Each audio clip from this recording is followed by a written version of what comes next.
Bends it in behind the goal for Pansel. Reversed it back to Joyo. Power play is over. And they score! Washi got a deflection in front of the net. Portnall moves it ahead of Van Oss over the line. Jared Kucherik cannot go. He scores! Jared Kucherik! 2-0 Western Michigan. Center ice circle over the line on the right side. Back to McGee. He scores! Hugh McGee! 3-0 Western Michigan.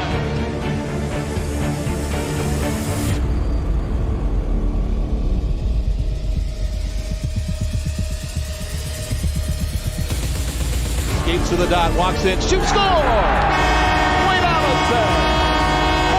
4-1, Western Michigan. Picked off by Ronnie Eddard, fires the length of the ice toward the empty net, and scores! Final seconds ticking off. Quick shot by Van Oss, he scores with 3 seconds left. Brett Van Oss!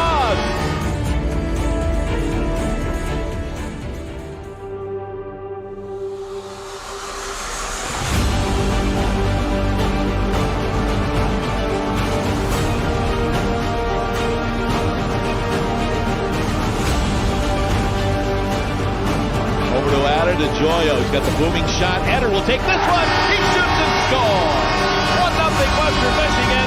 Ronnie Eddard. Joyo, rim of the circle on the right. Back to Joyo. He scores. Allison knocks it down to the half wall. Skates to the dot. Takes the shot. He scores upstairs. Over the blocker, under the bar. 3-0 Western Michigan. Turns it over. Dawson DiPietro passes it to himself. Here's a breakaway for Dawson. He shoots and scores. Dawson DiPietro. 4-1 Western Michigan. But Brett Kingston's got it. He'll skate along the goal line. In front of the net. Waits. Can't pull the trigger. Comes to Joyo. Shoots and scores. 5-2 Western Michigan.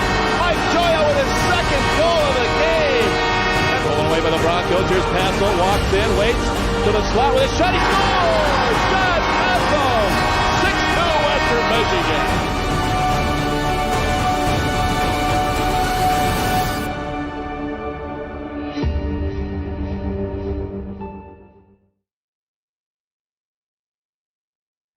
It's in his skates.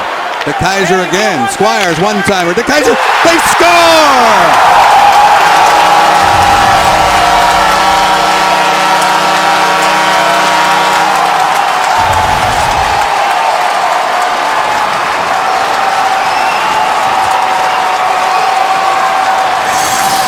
That was a great setup. A little bit of a broken play. Squires bumps it back to DeKaiser, who wires it off the top crossbar. Michigan was doing a great job of forcing and then bluffing, and then Squires makes a nice little bump play. DeKaiser pitchforked the first one. He didn't do it the second time. He rifled it, and Hunwick was totally upset over this, and he chased the ref down, as you can see there in front. A good screen, a good setup, 1-0 Western. If they can open him up for the one-timer. He sneaks down low, side of the goal. Cross ice, take it away, shot! And they score! Walters with a one-timer and a 2-0 Western Michigan lead. Well, there's a hesitation, though, by the ref, but the play on the ice is called a goal, so it's going to have to be overturned. And here's the play, coming to the slot over the shoulder of Hunwick. And out the other side, Tennyson's there, and they're all looking at Tennyson, and then there, oh yeah. It's 2-0. Into the back pipe, you're gonna see here as it crosses and hits the white pipe, not the red one there, and bounces out, absolutely.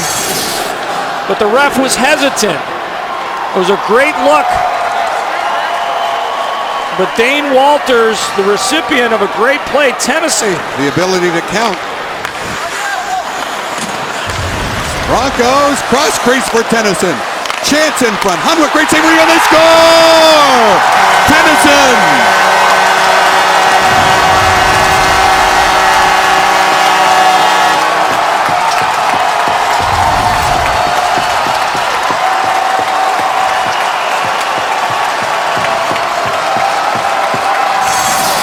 Well, that's 3 power play goals, and it didn't take them long. Good down-low play.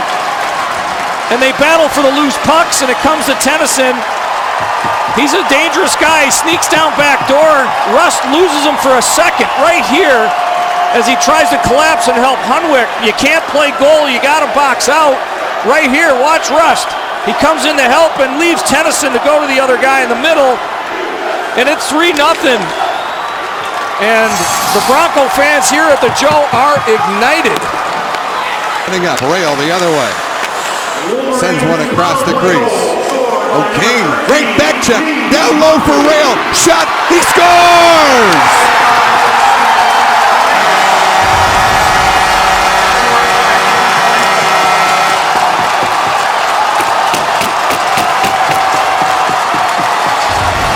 Boy, does Kyle O'Kane give great second effort to set this up. Well, their whole team does, and they just don't quit. Watch here, though. Langlis gets caught, and so does his partner.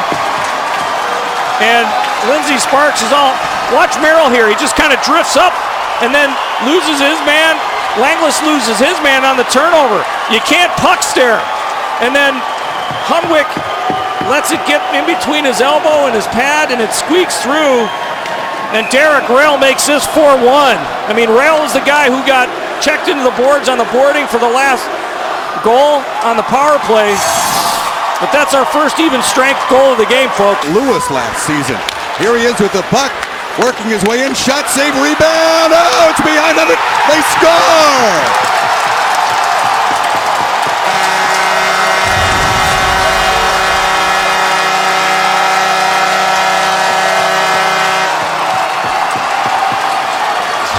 Broncos relentless on the puck.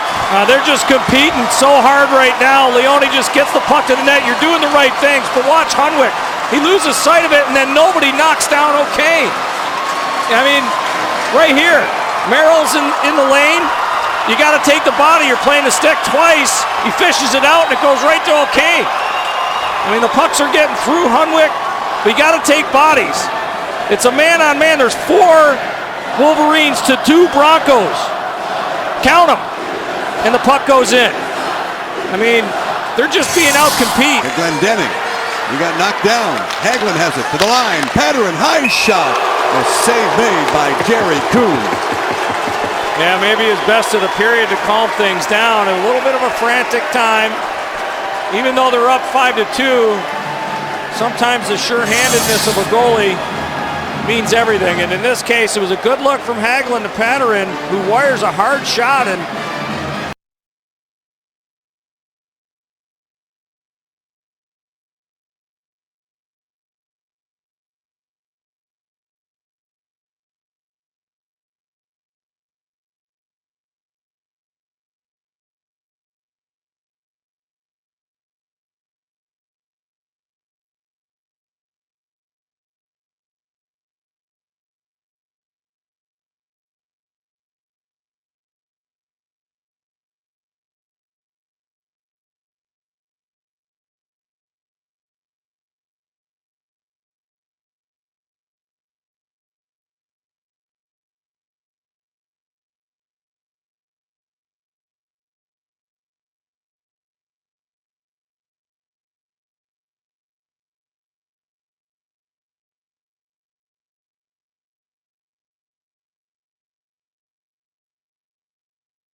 The final stop on our trip to all 8 institutions in the National Collegiate Hockey Conference brings us to Kalamazoo, Michigan, and the only NCHC school with the former NHL head coach behind the bench. The Western Michigan Broncos and head coach Andy Murray finished their first regular season in the conference in a tie for 4th place with Minnesota Duluth. In his 3rd season as head coach, Murray has led the Broncos to 57 wins with just 39 losses and 19 ties, including a trip to the NCAA tournament. We're a tremendous academic school. We've got a lot of energy for hockey on our campus, and certainly, it's an opportunity and a place for players to go that want to truly develop in all aspects. Murray was very familiar with college hockey prior to becoming the Broncos' 6th head coach in hockey history. His oldest son, Brady, played 2 years at the University of North Dakota. His youngest son played for the University of Wisconsin, and his daughter won 2 national championships with the Minnesota Duluth women's team. Western Michigan's hockey program achieved varsity status in 1973 and played as an independent for 2 seasons before joining the CCHA. It took the Broncos 10 years in their new league to win the league championship and earn their first trip to the NCAA tournament in 1986. The Broncos returned to the national tournament in 1994 and 1996 under longtime coach Bill Wilkinson. The team made its first back-to-back trips in 2011 and 2012. In 2011, they lost to eventual conference mate Denver 3-2 in double overtime. The next year, they lost to another NCHC foe, North Dakota. The Broncos' other athletic teams also compete in Division I sports. The school's other sports play in the Mid-American Conference. Western Michigan Athletics have won 2 national championships, both in men's cross country, 1964 and 1965. They've also finished as a runner-up twice, in 1955 for baseball and 1958 in men's cross country. The men's hockey team plays its home games in front of one of the most well-known student sections in the country. The Lawson Lunatics fill up more than a third of the 3,667-seat Lawson Arena for Bronco games. The arena is named after Harry Lawson, who founded the school's club hockey team in 1956. Western Michigan boasts 10 alumni who have been named All-Americans in hockey, including 3 goaltenders. Most notably is Glenn Healy, who went on to play more than 400 games in the NHL and won a Stanley Cup in 1994 with the New York Rangers. More recently, defenseman Danny DeKeyser earned back-to-back All-American honors in 2012 and 2013. After his junior year, he signed with the Detroit Red Wings and played in 13 total games, including 2 postseason contests. He's played in 49 games this year for the Red Wings, scoring 3 goals, including his first NHL goal. Weiss wins another one. Back to DeKeyser, scores! Danny DeKeyser gets his goal! Western Michigan has also produced multiple finalists for the Hobie Baker Award, given out to college hockey's top players annually. Winger Dan Dorian was twice named as a finalist in 1984 and 1986. That second time around, he finished as the runner-up. The next year, in 1987, defenseman Wayne Gagne also finished as the runner-up for the award. This year's team is captained by senior Chase Balassi, with junior alternate captains Will Kessel and David Killup. Balassi ranks second on the team with 33 points behind senior Shane Berschbach, who has 35 points in 36 games. Play chance, second one of the game. Here comes Berschbach right in. He scores. Berschbach goes 5-hole, and the Broncos have opened up a 3-goal lead. In net, junior Frank Slabowski and sophomore Lucas Hafner have split time this year. While Slabowski leads the team with 9 wins to Hafner's 8, Hafner leads the team with a .924 save percentage and a 2.06 goals against average. The Broncos split their last 3 regular season series, including last weekend against North Dakota, which helped them tie Minnesota Duluth for 4th place. The Broncos lost the head-to-head tiebreaker with UMD and will travel on the road to face the Bulldogs in the quarterfinal round of the NCHC tournament this weekend. Western Michigan earned 1 win in 4 tries against UMD earlier this year.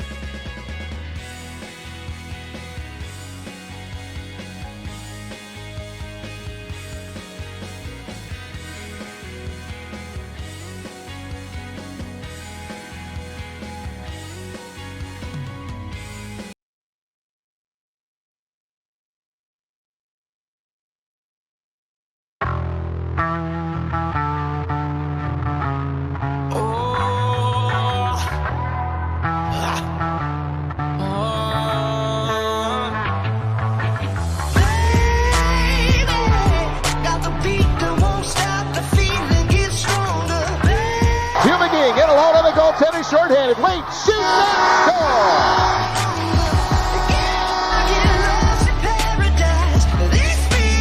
Frank shoots and scores under the crossbar. What a shot by Ethan Frank, top of the right circle. I'm paranoid, I keep peeking out the peephole. Can't think everything she. Frank's got it. Ethan Frank. He's got McGing with him to the empty net. He shoots and scores. Got the beat that won't stop, the feeling gets stronger. We graded it out, found a way to win the hockey game. But it's a series, and we want these guys back.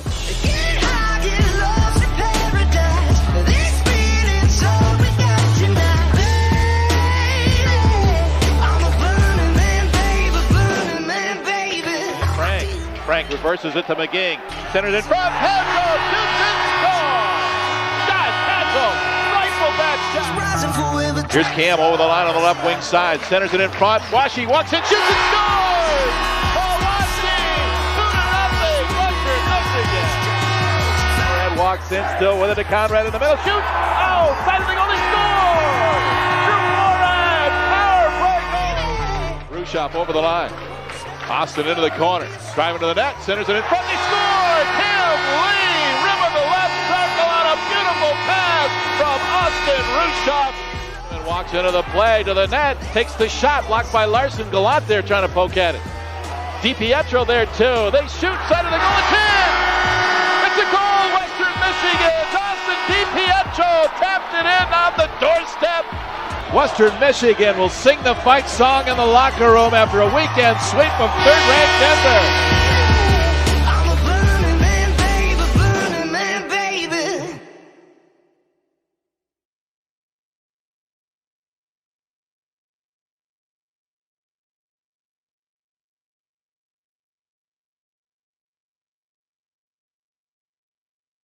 Probably a second to a half a second on the now we've got some extracurricular, and Chad Albin just went after Joel Irving.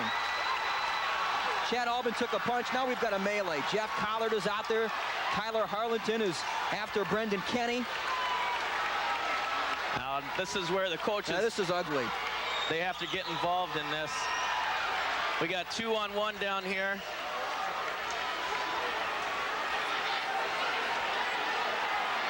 Two-on-one is right. A couple of Spartans ganging up on Brendan Kenny. Bill Wilkinson is trying to get players off the ice. A couple of Spartans. The Spartan players are actually...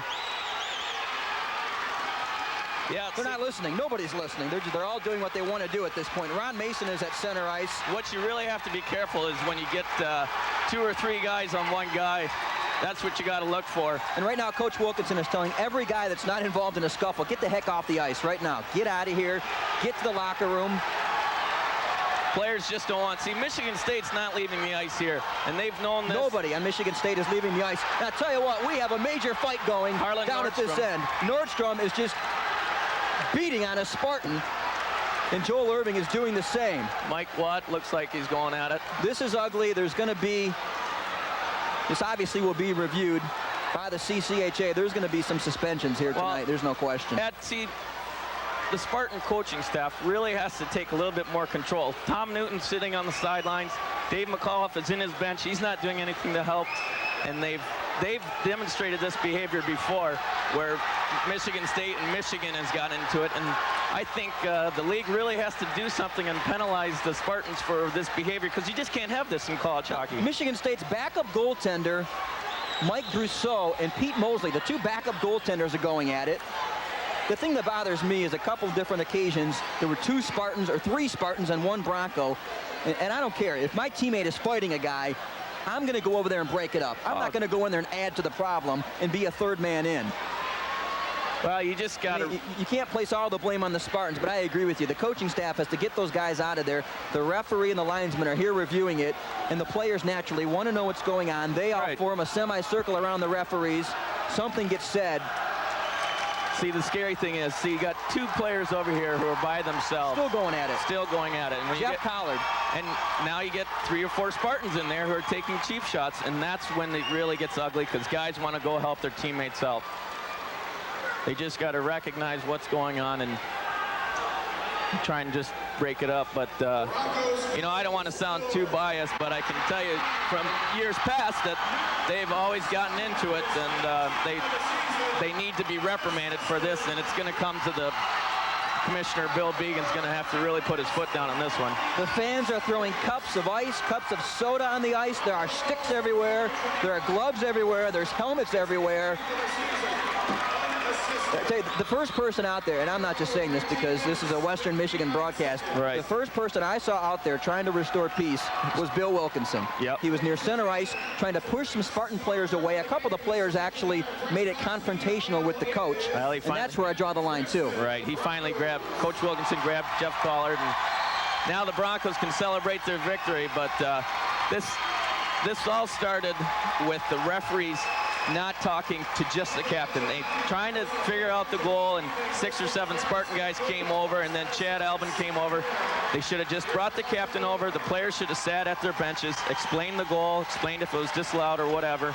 But instead, you know, like you said, 6, 7 guys get coming over, and then Chad kind of got out of hand and took a little cheap shot at, I think it was Joel Irving.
Ready to get more qualified sales leads, dedicated hands-on training, and valuable marketing tools? You're ready to join the James Hardy Contractor Alliance program. Grow your business with the support and tools you need to separate yourself from the competition. Because as a contractor, even the smallest advantage can make a big difference. And this is no small advantage. Be confident your reputation is protected with the #1 brand of siding in North America. Join the program today at HardyAlliance.com. Tap it down the ice, and the Broncos make a change. Furious pace to the beginning of this one. Yeah, it's back and forth action. The Broncos really pushing that forecheck hard and able to get some chances. Omaha's able to answer back in that last shift to get one of their own. Mavericks with a long pass, chip it in on the right. That's Sundberg, played it in deep behind the Broncos. Blaine, it seemed to have sparked a new energy in your team. What did you like about that unit? Line up the claim they want tonight. I mean, they're going to come out right out of the gates and start calorie and Gonzo and Wilkie. Well, you know what North Dakota's going to do against the GMC line. That's the Martin Sundberg, but Bussey right there to make the save and hold on. Well, Robin, every goal, of course, is important, but that first goal for this Western Michigan team is so crucial. Broncos are 11-1-2 this season when scoring first, and I think it's that first goal that really sets the tone. Scoring early here again tonight and continuing that play. The forecheck is here tonight. That neutral zone defense is showing up already. These Broncos came to play. The gang on the jaw, they're going to drop it again. 16:35 left to go in the first period. Rhett Kingston scoring for the Broncos early in this one. Right in the corner off the draw. Broncos have it. Here's Cole Gallant with a nice pass across the ice for Rhett Kingston. He's in on the left side. Rhett hurdles by one man, plays it in behind the goal. It's in behind the Maverick net. Scramble their side of the goal, and it's covered up by Seville. He'll hold on. As we may have expected, a little physicality early on in this game. not quite 4 minutes gone. We've already seen a couple of whistles with some pushing and shoving afterwards. So a huge point of this game is going to be Western Michigan keeping discipline, making sure they stay out of the penalty box, because we saw what the Omaha power play was capable of last night. Kingston at the 46-second mark from Allison and Rushoff has Western Michigan on top 1-0. Face-off is in the Maverick goal. Maverick end to the right of the goaltender. Off the draw in the slot. Gallant with a drive. And a save made by Seville. He'll hold on. Unusual to see a left-handed goaltender. Broncos have one, so do the Mavericks. You got two of them in this one tonight. Yeah, both of them there. And it takes that extra second to kind of think about where you're shooting there. Gallant on that shot tries to go high blocker side, which would normally be a glove side on a standard goaltender, but recognizes that blocker side and almost squeaks one past the ear hole. Drew Warad on the face-off. He had a good night on the draws last night for the Broncos. Nothing Western Michigan. It's another one to the half wall. Okay, here's that Frank Warad pass off line out there for Andy Murray's Western Michigan team. They had a pretty good shift the last time. They're in the offensive zone with this face-off here. Again, the linesman stepping between the two face-off combatants here. It's Primo for Omaha. And now he drops the puck. Passolt gets to it at the right corner for Western with Konecki all over him. Now Stewart jostles it loose. He battles in the far corner with Papillion native Ethan Frank. Stewart again. Ooh, a neat little between the skates reverse outlet pass to Primo, who skates through center 3-on-2. To Keck left wing side. Defense gets back, so Keck dumps it to the left point, and then Konecki cycles it behind the net. Primo pursues it around the end wall, far side. Tried to give it to the line. That was intercepted by Frank, and chipped ahead, and Schuld intercepts for Omaha. 15:40 left in the first. Mavericks trail 1-0. Omaha with a pretty good little rush there. Tristan Keck getting a chance on the left wing, but Michael Joyo, the defenseman for Western, recovering with a good gap, good positioning. Courtnall for Western takes a huge hit from John Schuld as he was sent flying off his skates. Well, that's a big part of Omaha's game in this desperate effort to get points out of here tonight. Puck wraps around near side. Mavericks on defense here. Sticked in deep by the Broncos. Far wall. Lifted up into the air, out to center ice. Now foot races. Cotenbeetle strides after it, but Poland gets there first for Western Michigan and leaves to his trailing teammate, Jared Kucharek. Bruchette with a smart play, that flip shot, avoiding the icing, relieving the pressure. There's a little turnover for a moment, but the Mavericks couldn't gain it in the high slot. Zach Jordan just bothered by a stick as it rolled to him. 14:47 to go first period. Omaha down 1-0. At center ice, it's kicked ahead by a Maverick skate. Sundberg skating after it. Lee gets there and turns neatly away from him and outlets well toward the center circle. And DiPietro gains the Omaha line. Carries outside the left circle, then shoots, deflected off a stick, up and out of play behind the Mavericks net, bringing us to a timeout on the ice. 14:30 left in the first period. Rhett Kingston's opening minute goal has Western on top of Omaha 1-0. You're listening to Mavericks hockey from Learfield IMG College. What I feel coming to UNO is a sense of community, feeling like I had a home, and so I chose UNO because of that. To me, access to exceptional is having a cheerleader in your life, and anybody who has stepped foot in UNO knows that somebody cares about you. School isn't just getting a GPA. To go above and beyond that is what's going to make you an exceptional applicant to a job or a graduate program.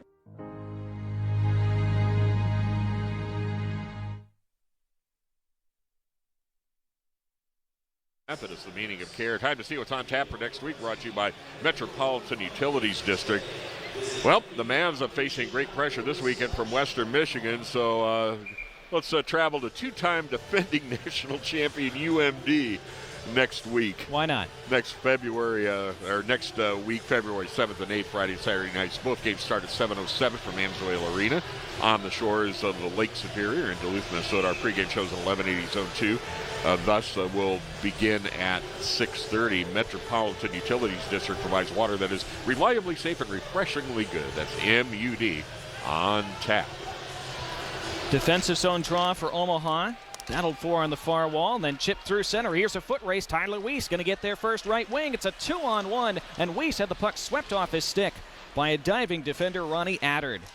Well, it was a 2-on-1 for a split second, but yet again we see the recovery speed that Western have. Yep. And now they rush 3-on-2 the other way. Allison right circle, carries into the slot, and then he was poke-checked by Polkinen, who prevented what would have been a very dangerous chance for Western Michigan's most talented player.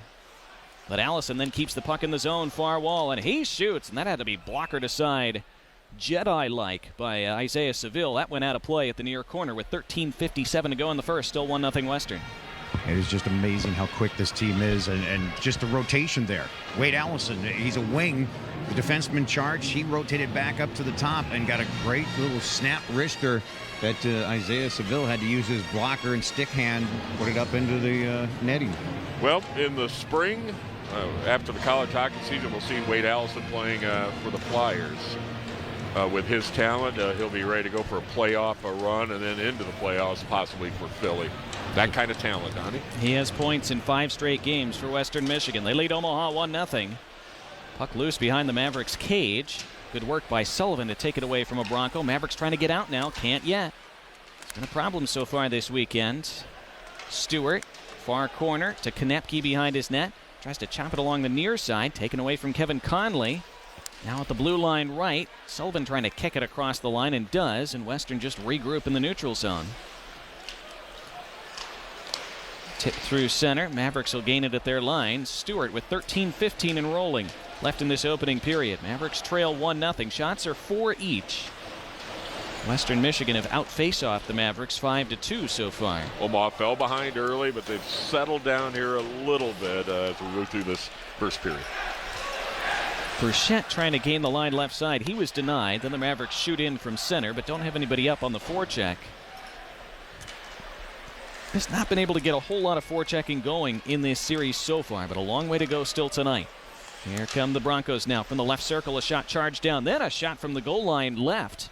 That went wide through the blue paint, then thrown to the right corner. Western keep the cycle alive. Passelt, cross-ice pass, got lost in the skates of Lee, who then turned around and hammered it blindly toward the goal and missed wide right. Lee's had a great shift, the defenseman. He led the rush up ice, and that's why Western has a chance with some offensive attack zone time here. Ethan Frank tries to center. It had to be blockered away by Seville. Went right down the middle of the slot, kept in by Courtnall, who pinches in. He pushes it behind the net, goes and gets it himself, continues to the right corner, then lost it to Samuelson, his teammate. Mavericks throw it to the line, capped by Van Oss. He shoots from the right side, deflects up to the high glass, just stays in play below the mesh, and then Samuelson has it at the far corner for Western Michigan. This cycle continues as they look like they're on a power play. From the goal line far side, a shot off the edge of the cage, then a wraparound try, sealed off by Burchett enough as Lee tried to push it past the near post. Lee has it back behind the Omaha net. Side of the cage, hopped up in the air. Now Lee trying to find it in the slot, still loose, and then pitched into the Mavericks bench far side. That means the Mavericks are going to have to keep that tired line onto the ice with 11:39 to go in the first. They're down 1-0 and kind of hanging on at the moment. That was the Cam Lee show there, the Western defenseman, Lester. He led a rush out of his own zone. Tristan Keck chased him behind the net. He used the net as a screen. Away he went. Yeah, twice he got down here in the corner, keeping that puck in, and actually that was a deflected pass, so Mavericks are able to change on that one. All right, so they can get a fresh line on the ice, and they do.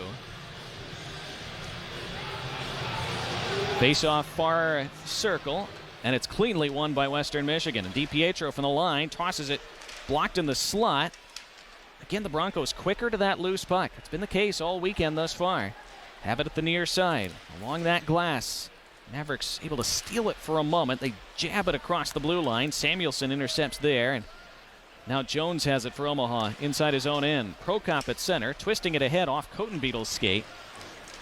And then Cotenbeetle falling down, accidentally took a man out. Prokop's side of the net, far side now, trying for a wraparound. That was closed off with the defender Samuelson. Mavericks at least have a little bit of offensive zone possession. At the far corner, they look for a loose puck and can't find it, as DiPietro pulls it out of there and takes it for a skate, left to right.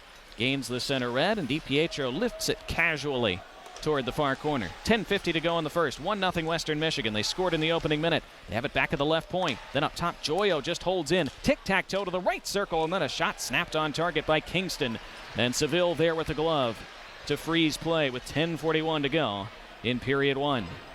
Impressive. Out along the blue line, Bennett and Joyo working that puck in a D-to-D pass with the Mavericks coming out aggressively to front them, to forecheck them. They're still able to work that puck to keep it in the zone and then go down low. What the defense core, it's just an outstanding Western Michigan team. And they make such quick decisions in their defensive zone. They're just, it's almost like men versus boys right now, guys. Well, Sundberg absorbing a body on the near wall, able to knock the puck along, but Kingston steals it back. Oh, it was played with a hand pass, so that's whistled down. That's a good thing for Omaha because Kingston was charging across the line with speed. 1-0 Western Michigan, nearly halfway through the first. Another great crowd here at Baxter Arena. I was just going to make that comment. I was sitting here looking up in the upper deck, and it's a good-looking crowd up there. Waiting for something to happen. Yep. So this faceoff comes into the Western zone since they were called for a hand pass there. Mavericks able to win that draw. Left circle Konepke, then to the goal line, tried to turn it in front, knocked back to him. Konepke got it back, cycled it behind the net to Sundberg. Sundberg, he throws it side of the cage, then jammed off the goaltender. And Western able to clear their line. And tipped ahead, here comes McGing rushing one-on-one, trying to go through Stewart, who was the last man back, and Stewart sealed him off. But apparently, was there a penalty there? No, he lost his helmet. Yeah, okay. Good hip check. Player lost his helmet. Player safety always number one thing. Face-off's going to I be didn't outside. see McGing lose the helmet. He's grinning as he comes back to the bench. And trying to point to, look at the review. Forget about it, Hugh. That's a beautiful, a rare open ice hip check. You haven't seen that a lot, really in decades regularly in the sport at the elite levels. And certainly since Scott Stevens retired with it after his Hall of Fame career. But Dean Stewart, a beautiful job playing the man in his own zone. That's a man you want to take out of a play. Forget about the puck, Hugh McKean. 10 minutes to go, first period. 1-0 Western Michigan. Here's Ethan Frank, right circle, trying to flip it to the goal, deflected wide, rolls right in front. Seville has it between his pads, and he freezes it there. Josh Passolt was lurking and couldn't get to that bouncing puck well enough. He got a stick on it, but could only push it into Seville. Bad bounce, almost burned the Mavericks there. They survive for this time out on the ice with 9:50 to go in the first. Western 1, Omaha nothing. It's Mavericks hockey from Learfield, IMG College. In 5, 4, 3, 2, 1. Faded grass to a floor.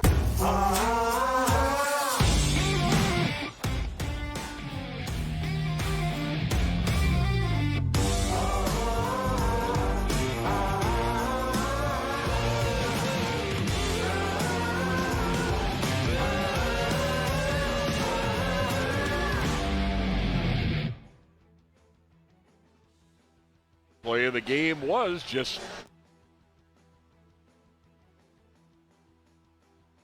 leading up to that break we went into. It was the Dean Stewart hip check on the on-rushing Hugh McKing of Western Michigan.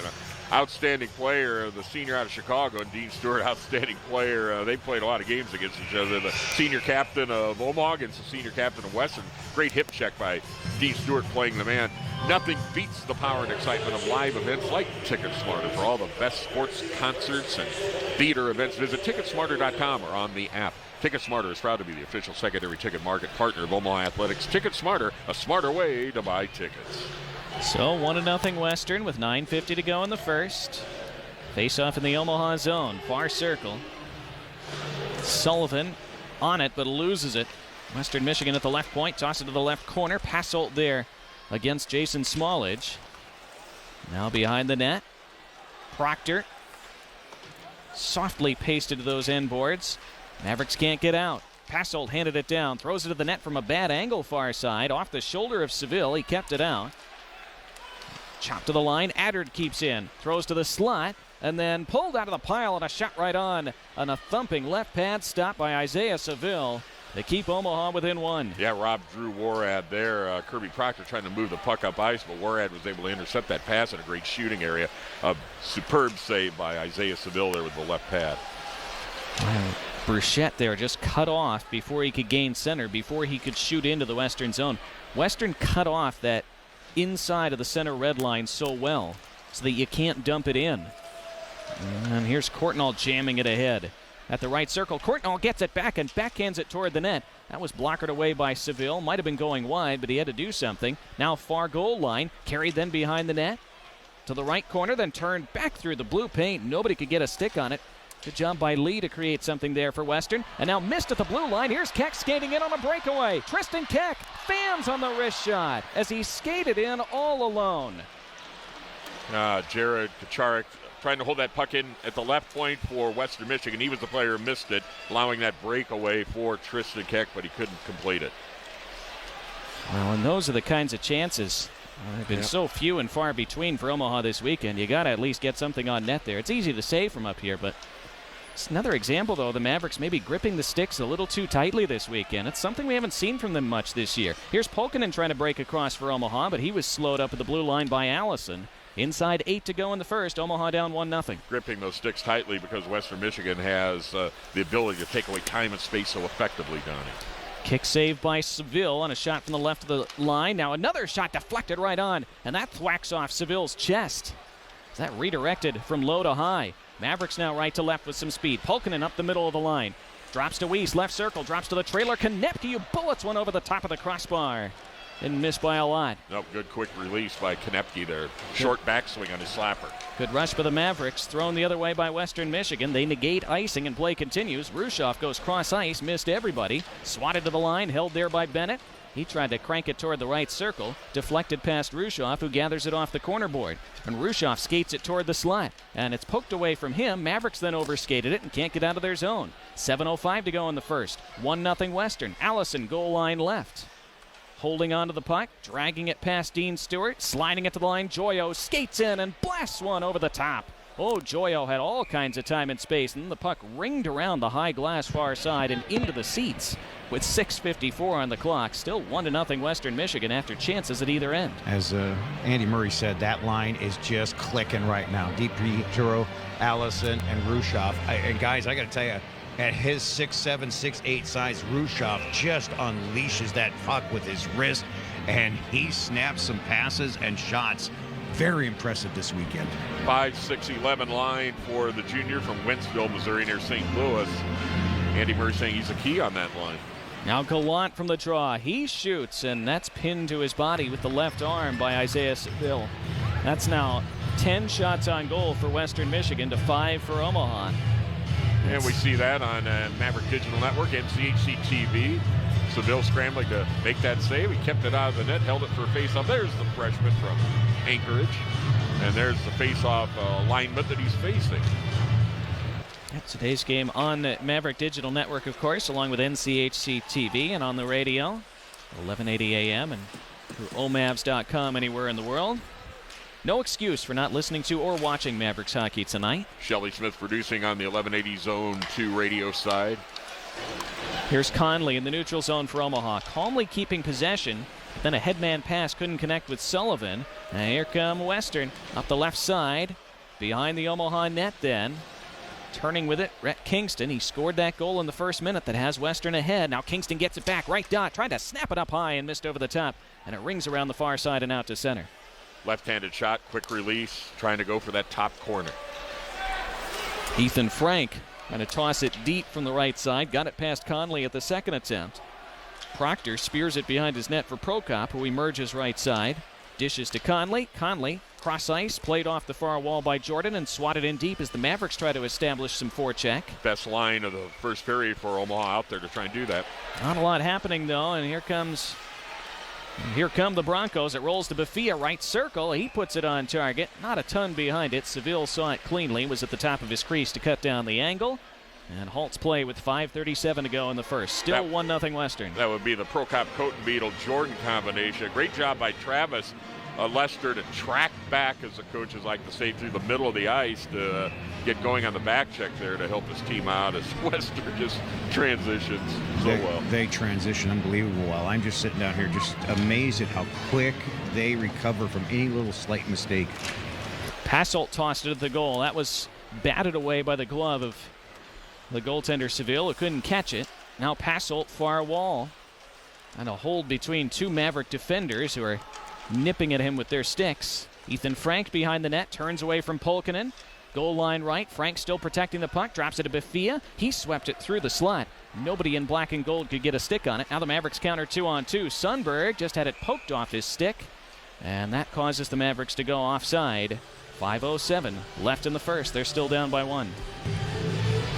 So coming up, first intermission, Matt Kirkle and Phil Lemon standing by in the MDN Maverick Digital Network studios.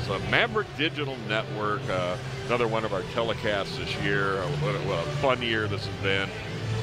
Out of the UNO College of Communications, Fine Arts and Media, teaching university, and it's great to be involved with the young people and the students in this great production. Well, you're just out of college yourself, Terry. That's so right. Yeah. So I know what they're going through. I can relate. Absolutely. 5 minutes to go in the first. Omaha down 1. Far wall Van Oss for Western Michigan at the corner. Protecting that puck so well, as all these Broncos seem to do in the attacking zone. There's a penalty coming to Omaha. Referee's arm is in the air. Now he blows the whistle as the Mavericks touch up. First power play of the game coming to Western Michigan after this timeout on the ice with 4:37 to go in the first. Let's see what the call is here from our referee. Omaha minor penalty number 4, cross-checking. It is a cross-checking penalty against Omaha's Brandon Scanlon. So that's why Western Michigan will be on the power play when we come back. 4:37 to go in the first. Mavericks trying to stay within a goal. 1-0 Broncos over Omaha. It's Mavericks hockey from Learfield, IMG College. Through UNO, I have had access to lifelong friendships. My best friend to this day, I met on the first day of sorority recruitment. I met more friends that first day of recruitment than I think I've probably ever made in my life. In your backyard is Exarban Village. Just because it's summer, not everybody is packing up and going home. Since it is a metropolitan university, you have Omaha right at your doorstep.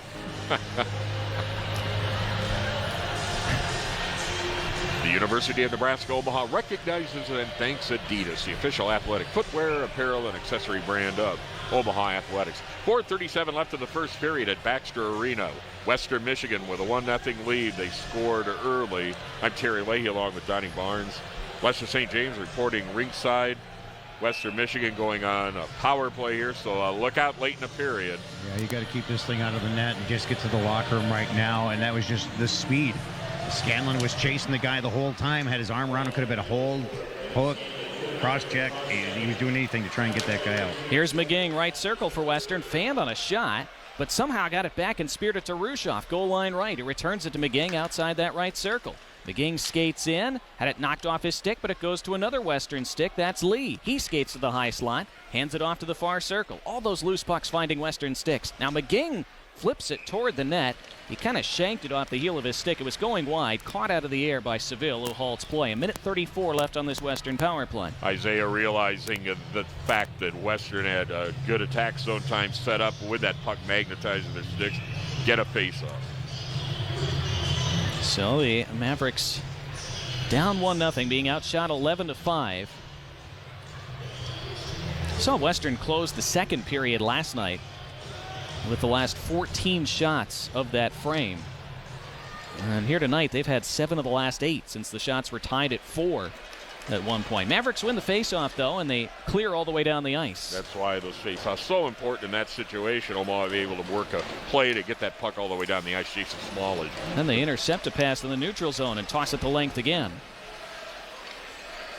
Yeah, the Mavericks have been out faceoffed even after that last win there. 12-6. Western have controlled 2/3 of the draws in this opening period, and you're battling to find momentum. That does not help at all. Now Western have it left side, and it's just prodded out to center. Could be a rush. It is. Here's Keck over the line. Defenders closing in behind him, and they knock it off his stick. Keck, though, able to push it back to center ice, and Dean Stewart gathers it at his own line. We've used that word recovery a lot with this Western Michigan team. That was Adder getting back as a defenseman, and Wade Allison rotated over with a good angle to join him, and that was the end of that. But Omaha ragging the puck and running this penalty time down. Referee helpfully putting a loose stick that was lying on the ice on top of the Western cage to keep it out of harm's way and keep it out of players' way as they skated past him. That was well done, smoothly done by the referee. That was Primo's stick, by the way. He had to go off prematurely for a change there. Prokop had come on. Mavericks able to hammer a loose puck from the right corner all the way down. Down to 17 left on this power play for Western. Down to 2:52 left in the first. They're leading Omaha 1-0. Primo has a new stick, of course, and he's out there leading this forecheck in the neutral zone. He's breaking up passes there effectively. 2 seconds, 1 second. Out of the box comes the Maverick. Puck at the Omaha blue line, though. Joyo tosses it toward the net. Intercepted, blocked. Back to Joyo at the blue. Teams at even strength now. Thrown at the goal from the goal line right, and it's squeezed against the edge of his cage by Seville, who had that paddle down on the ice. And he freezes things with 2:26 left in the frame. So 5-on-5 hockey now. Western 0 for 1 on the power play. They still lead Omaha 1-0. Again, just taking a chance. There was nobody open. He just threw that at the net, hoping that maybe it'll find a hole and causing mayhem. And there was a little indecision there by Isaiah to cover it or let the defenseman take it out, and they finally decided, oh, just cover it. Mavericks have Sullivan kicked out of the face-off circle. And Kevin Conley steps in, and he loses it cleanly. Bafia at the blue line dumps it below the end line. Van Oss couldn't control it there. And Sullivan flips it ahead for Omaha. Not far enough for icing. Kucharik back to get it. And it knocked away from him by Sullivan in deep. Bafia pursues it far corner. And boy, Western work it so well to get out of their zone. Conley throws a decent hit at center ice, though. Sullivan flips it ahead. Conley skates after it. 2-on-1 for Omaha. He feathers it in front. Touched, and they score! What a pass! Ward to the trailer, Sullivan, and he buried it. And he wasn't sure at first. A delayed celebration, but the Mavericks on the rush tie this game at 1. One of the aspects of the game that the Mavericks have picked up against this Western Michigan team and adjusted nicely with, guys, is their physical play. Kevin Conley at the red line on the far side put the body on Brett Van Oss. That caused the turnover, and away the Mavericks went for that tic-tac-toe play. And it all also was the effort, as you said. It wasn't just the body. It was the winning the battle along the boards. It was a 3-on-3 battle, basically, right there at the red line. Chipped ahead, got that wing busting down the slot. Good support, and you can't draw it much better than that. Well, and the reason nobody reacted for a moment for the Mavericks, looking at the replay, that literally got stuck in the roof of the net. It got lodged up there, and so it never popped out and never popped anywhere. And so nobody knew. Sullivan wasn't sure he'd score. I think he thought he missed at first. But good thing he went high. That's usually a good thing. And the fact that it was up in the upper reaches of the net getting caught, man, he roofed that one, and we're tied late. Well, let's see if the Mavericks can build on that. They've been outplayed for long stretches in this first period, but they've hung within a goal, and now they're even. 1-1 with a minute and a half to go in the first period. Oh, stay on the attack, Omaha. Get to that room. Now McGing turns it over in front, and Sundberg turning and couldn't get a shot away. Just waited too long. And back come the Broncos. Gallant flips it in from center, has to go off on a change. Really have to bear down here if you're Omaha now against this Western team. Now you've tied this and that clock running down the first period. Sundberg just a little surprised by his good fortune a moment ago. Bad turnover right in the slot by Western, and Sundberg just wasn't ready to capitalize on it. Now Konepke intercepts one at the defensive blue line. We're inside the final minute of the first. Now Dean Stewart wraps it behind his goal to Konepke, right side. Konepke connects with Primo, who turns it toward Keck. Rolled off his stick as he tried to enter the attacking zone. Number one line out there for Western to finish this period. Look out, Donnie. They wrap it into the Omaha end with 38 to go in the period. Konepke absorbed a good check and was able to move it to a teammate. Well done again by Konepke. And now Bruchette through center. Throws it ahead. It's intercepted. 27 on the clock. Keck picking up a loose puck at center. Tipped ahead for Bruchette, who bears down on goals. It rolled away from him. Swept away by the goal stick of Brandon Bussey. And gained at the Omaha line. At center ice, Conley with 15 to go in the period. He feathers it deep. Strides after it at the end wall. Steps around to hit. 7 on the clock. Far corner. It's outletted by Western Michigan. 4 seconds left. Conrad through center with 2. Now Frank skates across. Frank in, and the buzzer sounds, and Frank was denied anyway by Seville. Waited a bit too long. He was wide open at the right dot, and there was only a second left on the clock when he received it. He tried to make a couple moves, and that was too much, and Seville had him covered anyway. Oh, that wasn't pretty, Lester, if you're still with us. But yeah. Frank had too much time and space there with some time on that clock. Unfortunately, the buzzer sounded, and Isaiah was there anyway. Yeah, the defenseman just shaded to the zone to the middle, trying to double team, and unfortunately, he just left Ethan Frank along on all alone, and you're right. I'm just like looking at the clock. Please, get to 0, and got lucky. But yeah, Isaiah with a nice save.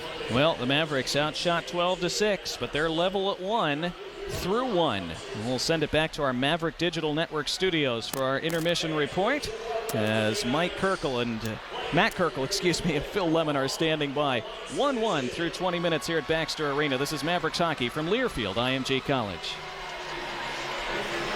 There's a unique educational experience right here in Omaha. With access to top-rated programs, in-demand degrees, and a worldwide community of graduates, UNO prepares students for life, wherever it may lead. From Omaha to Italy to Uganda to Japan, Mavericks are working in communities around the globe. So where will a degree from UNO take you? UNO, access to exceptional, access to the world. Learn more at unomaha.edu. The home conference of college hockey's last 4 national champions returns to Xcel Energy Center and the state of hockey. 4 NCHC teams will do battle at the 2020 NCHC Frozen Face-Off on March 20 and 21. Don't miss a moment of the action. All session ticket prices start at just $30 per session. Purchase your Frozen Face-Off tickets now at Ticketmaster.com. University of Nebraska at Omaha's bookstore is home to more than books. The UNO bookstore accommodates all students' needs with phone and laptop repairs at the iFix UNO station or free residence hall delivery. The bookstore, located in the Milevale Student Center, is full of Maverick merchandise. Find sweatshirts for chilly Nebraska days or cozy UNO mugs for every coffee fix. Shop anytime at unobookstore.com.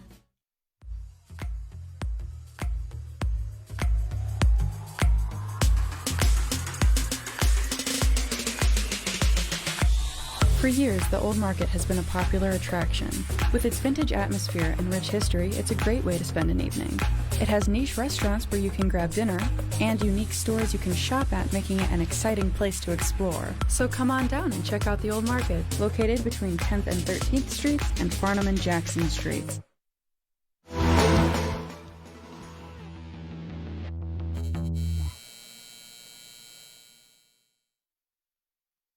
Welcome back into the Maverick Digital Network studios. I'm Matt Kirkland. With me is Phil Lemon to break down that first period of action. Now, Phil, obviously, Western Michigan got off to a fast start, similar to the way they got off to last night. I mean, just a lot of shots on goal, a lot of pucks on net, but a goal late gave the Mavs a little bit of hope heading into next period. Yeah, and what really surprised me was 46 seconds into it, Rhett Kingston scored his 8th goal of the season, and it just totally caught the Mavericks and the fans off guard. It just seems like Omaha has not started games off hot lately, but that was a really good goal at the last 2 minutes to really kind of give the Mavericks some life. Yeah, Sullivan definitely gave the Mavs a little bit of extra push. We'll take a look at the highlights from that first period of action, and obviously Western Michigan, as I said, just putting pucks on net consistently, similar to the way they did last night. This first goal coming early on. The one, as you said, came from Rhett Kingston, came off an assist from Wade Allison, extends his point streak to 6 games. So obviously a quick start there from the Broncos. Yeah, and I mean, Seville tried to cover that puck up a little too early, and then Rhett Kingston, just easily buried that in the back of the net. Yeah, and then looking at the next highlight, I mean, for one thing, Josh Pesol almost scored with 9:50 left in that period. And then following that, Tristan Keck had an opportunity, missed a wide open shot with about 8:30 left in that first period. So obviously a bit of a slow start, as I said, similar to what we saw last night. But the Mavericks, the goal from Nolan Sullivan was just so crucial in getting the Mavs back into this game.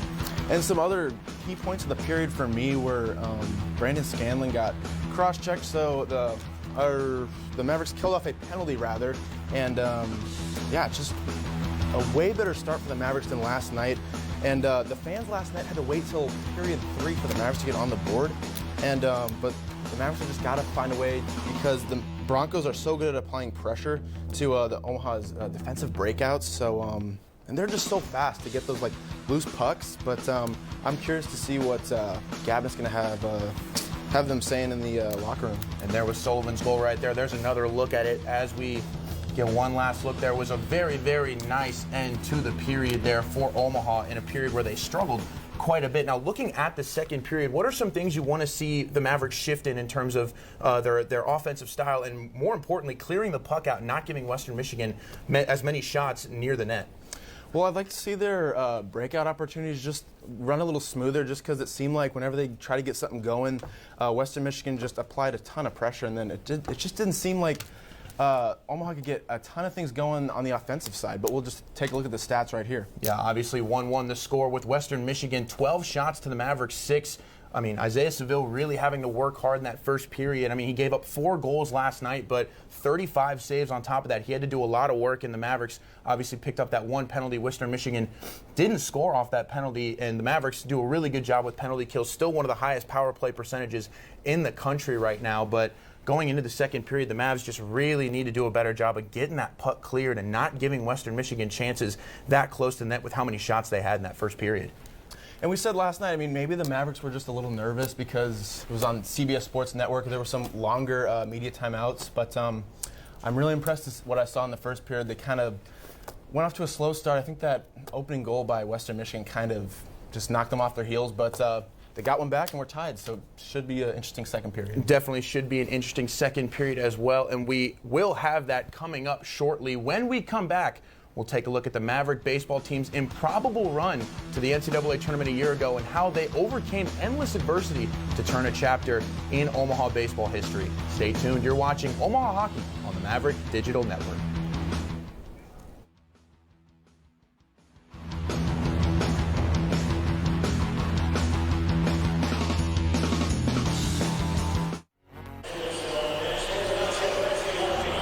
Create.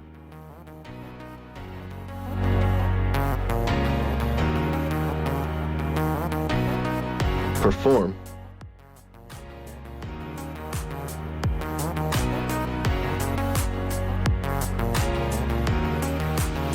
Communicate.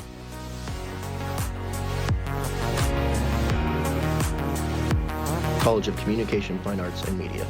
The Creative Production Lab is a space for students to express themselves through artistic creation.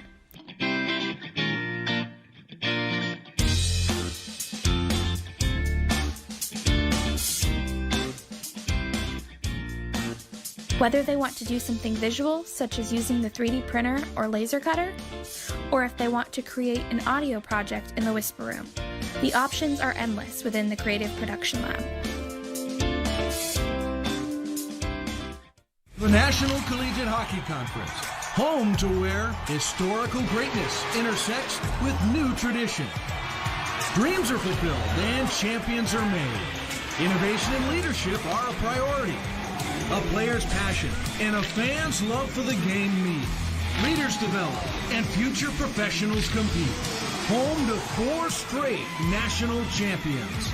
This is the National Collegiate Hockey Conference. Explore the historic Blackstone district in Omaha, Nebraska. With over a dozen restaurants, bars, and social settings, you can experience everything the iconic district has to offer.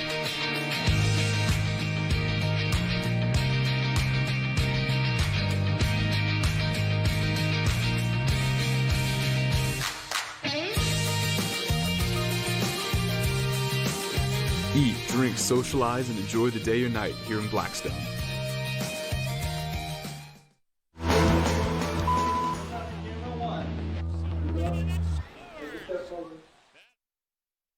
Welcome back to the Maverick Digital Network. I'm Matt Kirkle, and alongside me is Phil Lemon.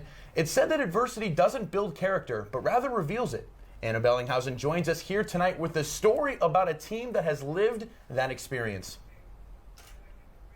The Omaha baseball team forged an iron will playing through the most difficult circumstances, from 5 different home fields to a collapsed indoor training facility, and of course, a matchup with Summit League powerhouse Oral Roberts. 2019 did its best to challenge Omaha. The Golden Eagles had hoisted the Summit League trophy 19 times since 1998, but that all changed in 2019. With a 4-0 win in the championship, the Golden Trophy belonged to Omaha, a team that was not picked to finish first. From underdogs to dogpile, the Mavericks made history.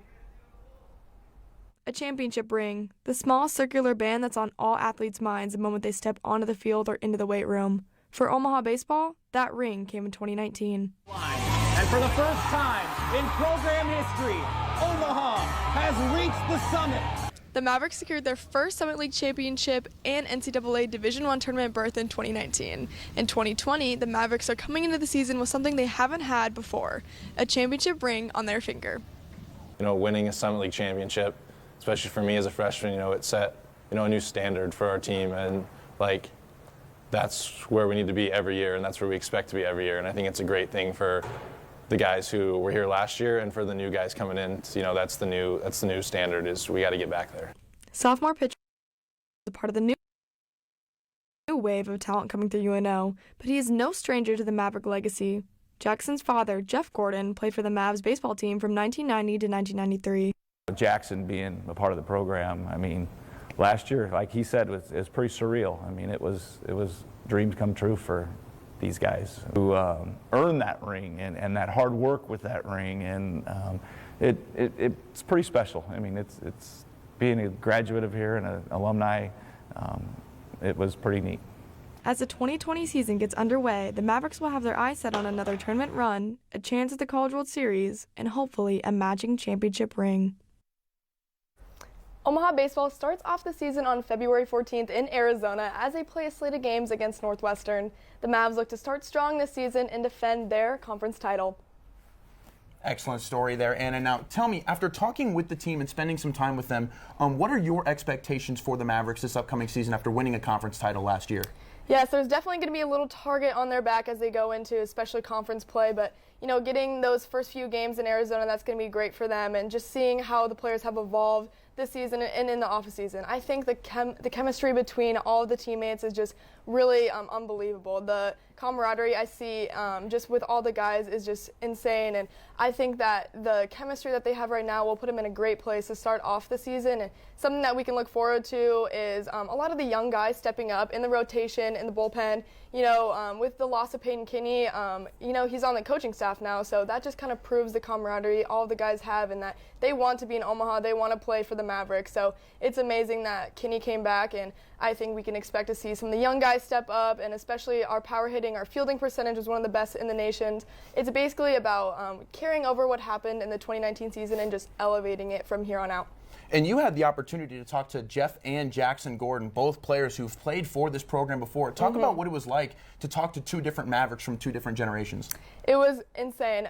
Talking to Jeff, you know, seeing what he had to talk about the program, you know, that program almost got cut when he was just about to join in 1990, and seeing his son, you know, grow up in Omaha, you know, go to all those College World Series games, and now having his son have a chance to be in the College World Series, that's just something that you don't see every single day. And Jeff talked about, you know, they didn't have the opportunity to even go to the College World Series. It was kind of a far-fetched goal for them because they weren't Division I yet. But as he saw that transition, you know, he saw firsthand the transition of Omaha athletics to what it is today. And, you know, seeing your son, that's just such a special bond to have through athletics, and just being able to see him grow. And now Jackson's an upcoming pitcher for the Mavericks, and he still has 2 seasons under his belt. So, you know, the possibilities are endless, and I think that bond is just so special to have someone that has seen the whole transition of Omaha baseball. And with what little time we have left, talk about a little bit of how you think the new baseball complex is going to impact this season as a whole, just the excitement around the program. Definitely will be a huge impact. You know, the guys know that 2021, that their baseball stadium's coming, something to their name, something that, you know, is really going to uplift their program, and it just proves to show the university cares. We see their success, and, you know, we're all rooting for them. Well, Anna, thank you so much for joining us in studio, and we wish the baseball team the best of luck this season. When we come back, we'll send it down to the ice to Baxter Arena to Donnie Barnes and Terry Leahy as we prepare for the second period between the Mavericks and the Broncos. You're watching Omaha Hockey on the Maverick Digital Network. This is where their passion and our love for the game meets. This is where we go to watch big moments and great performances. NCHC.TV is your home for live hockey anytime, anywhere. With up to 150 live games during the season, the NCHC's best is at your fingertips. Amazing goals, outstanding saves, crunching hits. Catch them all on NCHC.TV. Get it now and enjoy the ride. What I feel coming to UNO is a sense of community, feeling like I had a home, and so I chose UNO because of that. To me, access to exceptional is having a cheerleader in your life, and anybody who has stepped foot in UNO knows that somebody cares about you. School isn't just getting a GPA. To go above and beyond that is what's going to make you an exceptional applicant to a job or a graduate program.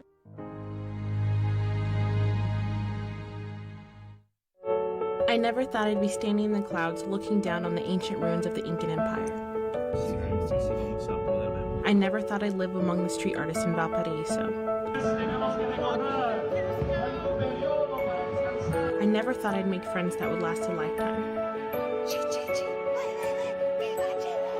Adventure's out there, and as Mavericks, it's up to us to find it. Stop thinking, start doing. Visit educationabroad.unomaha.edu.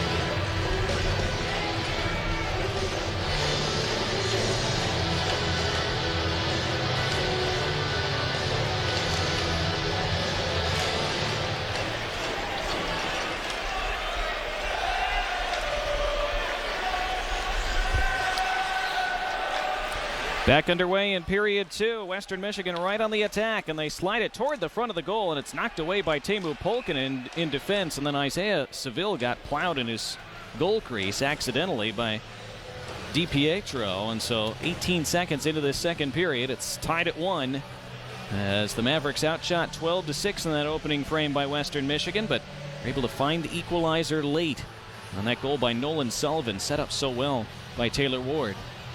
Donnie, out-of-town scoreboard in the NCHC brought to you by Bud Light. Third period, St. Cloud State leading Miami 2-0. End of 1, North Dakota all over CC going for the sweep with a 4-0 lead. Later on, Minnesota, Duluth, and Denver. That out-of-town scoreboard update brought to you by Quality Brands of Omaha and Bud Light, an official sponsor of Omaha Athletics. Please drink responsibly. Anheuser-Busch, St. Louis, Missouri. So the Mavericks able to win a draw in the neutral zone and shoot in. Bussey, the goaltender, thought it was icing at first. Then he had to play it belatedly behind his net. Was able to find a teammate. And now weaving through center ice. Good moves. And then a shot from the left of the line by Rushoff. Had to be patted aside by Seville. Those initial moves in the neutral zone made by Wade Allison, who has points in his last 5 games. And he has some moves. He certainly does. Beautiful skater. Rhett Kingston now opened the scoring 46 seconds into the first period. Outside the right circle, sets up DiPietro for a shot that went into traffic. Hit his own teammate in front of the net, in fact. Mavericks come the other way 2-on-3. And Weiss carrying up high, waiting for support to arrive as the Mavericks changed on the fly. Weiss going cross ice, trying to find Brandon Scanlon. Instead, it's tipped ahead, leads to a 2-on-1 for Western Michigan. Up the right side they come. They slide it in front, deflected in on Seville. It's right underneath him. He couldn't find it for a moment. Now he squeezes those pads together. Western never got a shot off from that 2-on-1. And the Mavericks survived that odd man situation. Tied at 1 with 18:43 left in the second. Well, the Papillion native Lester Ethan Frank with a good back check there. He broke up that pass just inside the Western line, the D-to-D pass from Weiss trying to get it over to Scanlon. Yeah, intercepted that, and that led to the odd man rush. I think the coach is going to want Tyler Weiss to get that puck down low instead of holding it up high and letting everybody come back on the back check on that one. So the Mavericks now being outshot 14-6, but here they come left to right in those white sweaters and black bottoms. And a pass to the left circle, trying to slide it in front. It's loose under the goaltender's pad. Still no whistle. Still they jam away at it. Side of the cage, a big pileup now. Bodies literally sat in front of the Western cage. They had 2 black and gold sweaters sitting against that near goal post to help keep that loose puck out. Play blown dead with 18:25 on the clock. The Mavs overlapping toward that goal with Ryan Jones with a little deke as he came over the line, Lester, allowing Conley and especially Taylor Ward to go that net front. There's 17 in the blue paint. Yeah, referee Tom Stern just kind of chuckling because Kevin Conley's on his belly. There's battle around it, and he smacked the puck towards the goal. It would not have counted had it gone in. But it was a nice effort by Kevin. Those were scrambles, though, that weren't happening at all last night. That's Mavericks true. getting into the good scoring area, and that's why they have that late goal from the first period. Mavericks won the draw, but the puck went between the point men, and so they have to retrieve it at center. Well, the Mavericks, when they fell behind 46 seconds into this game, you feared the worst, but they've recovered well since. Still been outplayed for stretches, but they're tied. Now Prokop coming in. Just had his stick lifted as he tried to center it to a teammate.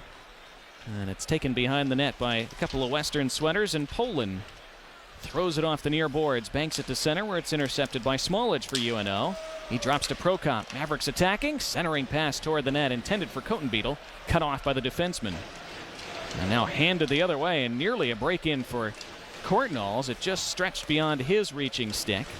At the left corner, it's taken by another Bronco and given to the line. Lee tries to line up a slap shot. That was deflected by a defender's stick. Cotenbeadle, stick on stick perfectly. He's had a pretty good game for the Mavericks. Travis Cotenbeadle. Tied at 1 with 17.5 remaining in the middle period. Turned over in front, and the Mavericks recover with a stick check. And Cotenbeadle to center. Slides it to Bruchette, who gains the line. Bruchette knocks it deep. The Mavericks can change that line. Ooh, that was scary. Can't really do that too much. Now a turnover to UNO, and Primo just missed the near post from that far face-off dive. So both teams turning pucks over in their own zone. Neither team could cash in. And Stewart with a stretch pass. Here's speed for Tristan Keck. One-on-one over the line. Keck left circle. Shoots into the body of the goaltender. As Brandon Bussey had come way out of his goal crease and cut down that angle perfectly. And Bussey, as we talked about last night, 6'4", 215, leaves little to shoot at. And Cam Lee retreated and had a pretty good gap there on the Maverick player. Well, I tell you what, actually, Cam Lee played it perfectly and made Kecker have to shoot on him because Bussey was able to get out because he saw 3 of his guys coming back and taking the Maverick that was in the slot, so there was nowhere for Kecker to go. Tied at 1, less than 17 minutes to go in the second period. Here's a turnover. Mavericks steal the puck, keep it in the zone. Polkinen shoots off the defender's skate. Bennett was just in the slot to prevent that shot from reaching the goal. Mavericks get it back behind the net, though. Trying to stuff it around the near side and chopped just wide by Sundberg on a loose puck that he hacked out of the air. Just missed that far post. Mavericks in this game because they're more physical tonight. It's paying off. Now Weiss behind the net. Has some daylight there. Able to set up shop and survey. Now around the far side. Centers and a big save. Rebound. Another big stop by Bussey. 2 point-blank saves. He stuffed Weiss on the second one. But Weiss got it to Stewart at the line. He drags and shoots and just missed the short side. Sundberg behind the net. Tries to hack it back in front. Turns it in front again. It goes through everyone. And then Western Michigan had a stick there to knock it out of danger, but not out of the zone. Sundberg drops to Polkinen. He blasts one off a defender and then turned into the slot again, and this time intercepted cleanly by Hugh McGing, who skates the other way, and at the end of a tiring shift, pitchforks it into the Mavericks zone. Polkinen, Sundberg, Bruchette, what a shift. Stewart, what a shift as a defenseman, the captain, holding that puck in. Probably the Mavericks' best forechecking shift of the weekend. Yep. Tied at 1 with 15:43 to go in the second. Puck rolling to center ice. Mavericks take it back in there. Suddenly the ice tilted in their favor. Here they come again. Sullivan left side. Outside that far circle. Carries all the way behind the net. Wraps around the near side. Sticks it to the line. Jones shoots. Didn't get through. Knocked through the slot. Still rolling and loose. And a penalty coming. It's touched by Western. The Mavericks are going to have their first power play of the evening with 15:24 to go in the second and a 1-1 tie. Cycle, movement, feet. I mean, you want to see this. This is the Maverick team we've seen for all season when they've been coming on, especially when they're moving their Western feet. They're Michigan getting minor penalty number 7, hooking. and cycling behind the net and getting things out in front. That's like you said earlier, Terry. That they're getting the battles in the front, which we didn't see last night. Yeah, Maverick power play brought to you by Cox Communications on MDN and NCHC TV. A moment ago, you saw Ronnie Adder, good player to have off the ice from the Omaha perspective, off for 2 minutes for Western Michigan. Now the power play for the Mavericks. Mavericks win the draw. They set up on that man advantage, looking for their first lead of the weekend. Stewart holding up high. To the right circle, Jones. Cross ice, far side, Bruchette. Back to Stewart at the point. Now Jones, one-timer deflected off a defender who stays sprawled on the ice. Luke Bafia, I think, wore that off the knee. But it's out into the neutral zone. Bafia finally to his skates and limping back to his own bench, taking a long time to get there. Mavericks counter up the left side. And they're set up again across the line. Stewart to Jones, right circle. Jones tosses back to Stewart, who missed it between his skates. And has to regather in the neutral zone. 1:25 left on the power play. Right back over the line come the Mavericks, and they stick it deep this time. Primo after it behind the net. Couldn't get there. It's cleared right down the middle by Western Michigan. Tough for Omaha to get point shots or even that high slot area because in the box in front of their own net, the Western Michigan forechecking forwards really come out aggressively on those defensemen. That's why a moment ago Ryan Jones couldn't make a play because Hugh McKing was in his grill. Mavericks turn it over far wall. Weiss able to recover, and it's held at the left side of the line, and Weiss has it back left circle. He skates in a bit. Cross ice Conley. Drags, shoots, and missed the far side. Wow. Weiss able to knock it down and keep it in again. Twists it in deep. Ward missed it there. thrown, and Conley gloves it down. Pass to the high slot, just missed Weiss. He gathers it off the far wall. 38 to go on the power play. Tied at 1 with 14 left in the second. Now right circle, Conley touched it in front. Ward couldn't get a clean stick on it, and it's cleared off Scanlon and down the ice. But then, Taylor Ward was cross-checked by the goaltender, Bussey, way behind the play. Another penalty coming to Western Michigan, and they touch up. It's going to be a two-man advantage for Omaha for 22 seconds. Wow, Brandon Bussey just loses it there and loses his control. There's the goaltender, the freshman from Sound Beach, New York. Hurt his team and his chances there. And you wish the puck wasn't at the other end. You almost want to just shoot it at a Western Michigan. Minor penalty for 33. Roughing. Call him for roughing. Could have gotten him cross-checking too, I think. Either way. He threw two hands up, and boy, that was pretty close to the head on Ward. I don't know if they'll review that. You heard the crowd react to it. But you want to get that puck to Western Michigan to stop that whistle. We probably lost about 6-8 seconds by the puck being already cleared down there. Instead, we'll have that 5-on-3 for 22 seconds. Still, good chance to score now and then still keep a power play. Yeah, crowd screaming for a major out of that, but it is ruled a minor. Ethan Frank will serve the penalty for Western Michigan. Good to have you along in 1180 Zone 2 on the airwaves and the World Wide Web. NCHC TV, Maverick Digital Network. I'm Terry Leahy along with Donnie Barnes. Lester St. James reporting ringside. Matt Kirkle and Phil Lemon back at our UNO TV studios on the Maverick Digital Network standing by for the second intermission. Big point in this one for Omaha, the biggest of the weekend. Referee Nick Krebsback patting Brandon Bussey on the back forcefully, saying, hey, buddy, you can't do that. Yeah. Mavericks now on the 5-on-3. Big face-off. They can't get to it. But behind the net, Ward does. Throws it around the boards far side. McGinn gets there. Can't clear. Stewart keeps it in at the line. Mavericks on the attack. Handed to the goal line right.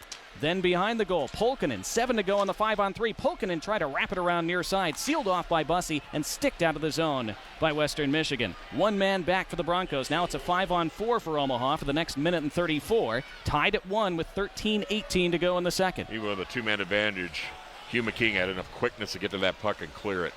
Mavericks weave their way over the line. Dropped to Polkinen right side, couldn't get there, but Scanlon holds at the blue line. Scanlon skating to the middle. Outside the left circle now Jones. Cross ice, Polkinen. Back to Scanlon. Scanlon shoots off a defender. Polkinen was in a good shooting position there, but wasn't looking to shoot. Now it's jabbed out of the zone. Mavericks have to go chase. So too is Courtnall, short-handed. Courtnall weaving in front. Rolled off his stick, and he couldn't get a shot away. Mavericks did just enough to defend that situation. Yeah, just barely. Western, their speed really has to be respected, fellas. 52 to go on the power play for Omaha in this 1-1 game. Just over 12 and a half remaining in the middle period. Stewart left to right. Touched ahead. Mavericks can't get over the line cleanly, and it's wedged to center ice, and here's Gallant one-on-one for Western, sealed off by Stewart. Mavericks roll it through center.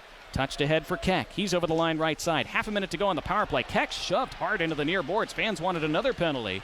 Keck stayed down for a moment. He's slow to get up. He's hollering at the referee as he goes off, cradling his right shoulder. Mavericks have it around the perimeter. And now far corner. Sullivan throws it around the boards to the near side. Mavericks took a while to get that fifth skater back on as Keck slowly went off. Now far circle with 7 to go on the power play. It's flipped back to the line. Stewart winds up and drives one, and it deflected just wide through the goaltender, who got enough on it to keep it out. Man out of the box for Western. Mavericks still have it in the zone. Stewart skates in, tried to give cross ice. That was intercepted and wrapped back to the neutral zone. And Western Michigan survived that sequence and keep this game tied at 1 with 11.5 to go in the second. Well, the Mavericks onside. Conley couldn't control it. It rolled to a teammate who threw it at the net. That was Primo. Sticked away easily by Bussey. Back to the line, Smallage right side. He shoots, deflects right in front. Bussey dives out on all fours and covers up that loose puck. And we get a whistle and a timeout with 11:17 remaining in period 2. Much more even second period. It's still even on the scoreboard. It's 1-1 between Omaha and Western Michigan. This is Mavericks hockey from Learfield IMG College. There's a unique educational experience right here in Omaha. With access to top-rated programs, in-demand degrees, and a worldwide community of graduates, UNO prepares students for life, wherever it may lead. From Omaha to Italy to Uganda to Japan, Mavericks are working in communities around the globe. So where will a degree from UNO take you? UNO, access to exceptional, access to the world. Learn more at unomaha.edu. Join the Highland Dairy Junior Mavericks Kids Club. Junior Mavericks receive a Kids Club t-shirt and free entrance to every basketball game the rest of this season, as they have throughout the whole season. Before that, volleyball and soccer free admission to the Kids Club members. Those memberships for the Kids Clubs are for students in the 6th grade or younger. Join today by visiting omavs.com/Kids Club. 11:17 left in the second period at Baxter Arena. 1-1 the score. Western Michigan and Omaha. With Donnie Barnes, I'm Terry Leahy. We're in the broadcast booth. Lester St. James ringside. Fellas, we're feeling a little bit better along with this big crowd here again tonight about the Mavericks. Yeah, a little bit more energy going on down here and from the crowd as well, because the Mavs have turned the tables a little bit and started putting a little bit of pressure. Of course, that TV time out took a little bit of that away. Let's hope that the Mavericks can somehow find a way to continue putting the pressure on here and maybe get one of those tips or bouncing off legs to go in the net. It's just been frustrating to see how things just happen to always go onto the Western Michigan stick on those pucks here in the slot. Shots are 14-11 favoring Western. The Mavericks have had the advantage in this second period. They win a draw here from the slot. A bullet goes wide right from Smallage, and I think the blocker of Bussey may have just pushed it that way. Yep, and Bussey seemed to have seen that one all the way from our angle, at least. Now Samuelson breaks right to left for Western Michigan. He has help behind him. Samuelson protects the puck, drops it, and a shot save made by Isaiah Seville. He denied the outstanding Wade Allison, who was trailing that play and was able to snap it off. Another penalty coming to Western Michigan, it appears, as play is blown dead in the neutral zone. I'll tell you what, this is not a typical Western Michigan. I mean, especially Wade Allison taking that hit. Yeah, it is Allison going to the box. Yeah. Now, Omaha, settle down. Jason Smallage is very emotional. He's got to get out of there. Yeah, they're going to go look at it. I mean, that was... I didn't see the hit. It was behind the play somewhere. Yeah, it was up by the... You're right in front of the Western Michigan for a cheat. I mean, the puck was nowhere near him when he blasted him, and he blasted him good into the boards. Andy Murray just has to be furious at his team for the penalties. They opened the door last night to a little bit of drama in the third period of a game Western controlled. And now again, tonight this penalty is best player forwards on the bench now. Yeah, composure is something that's very important in the game of hockey, and this is them showing the lack of composure.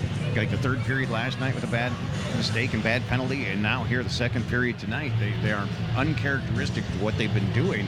And I think a lot of it has to do with the fact the Mavericks have started being physical and are picking up their speed and playing the game that they have been working on, probably the last month as they've continued to improve and grow as a team. Going back to that penalty on Bussey, you asked about head contact. Tom Stern, the other official, came down to Nick and said, hey, was it high contact? And he said, no, it was pointed right to his shoulders. Said, no, it was the back of the shoulders, nothing there. And that's when he went over and told Bussey, hey, you can't be doing that, dude. And talked about him patting him on the back. So, yeah, this is going to be interesting. Here's the call. Here comes Nick Krebs back.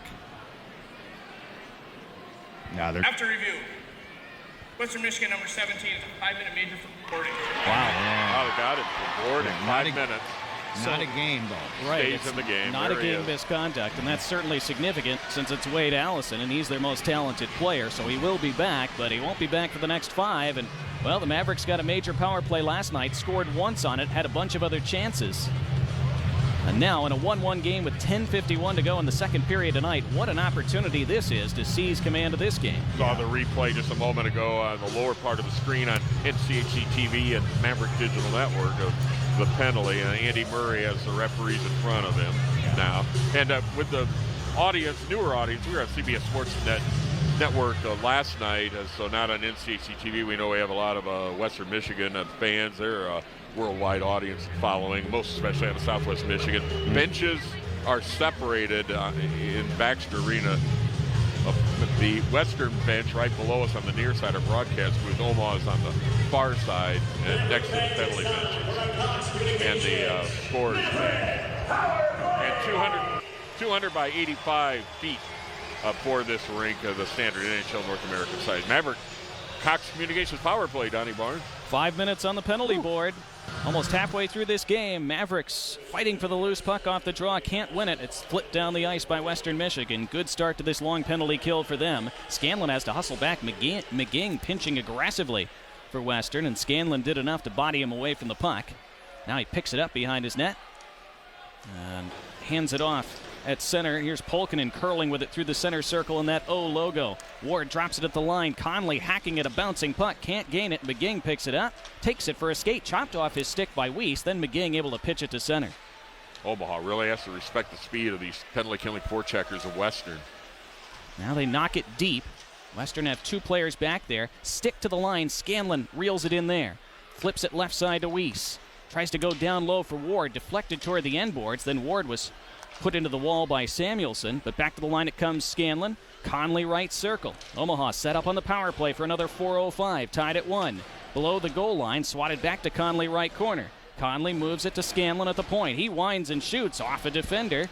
Rolls to Weiss, far dot, being bothered by McGing, persists through it, keeps the puck for now, but then loses it, and McGing lifts it all the way down. New unit will get out on the ice for Omaha. Mavericks need to get some attack zone time set up where they have control of the puck, head up, facing toward the net, and get that penalty-killing box of Western to back off a little bit. They're naturally aggressive the way they play. Now Bruchette in deep for Omaha. Throws it around the board. Stewart kicks it onto his stick there at the point.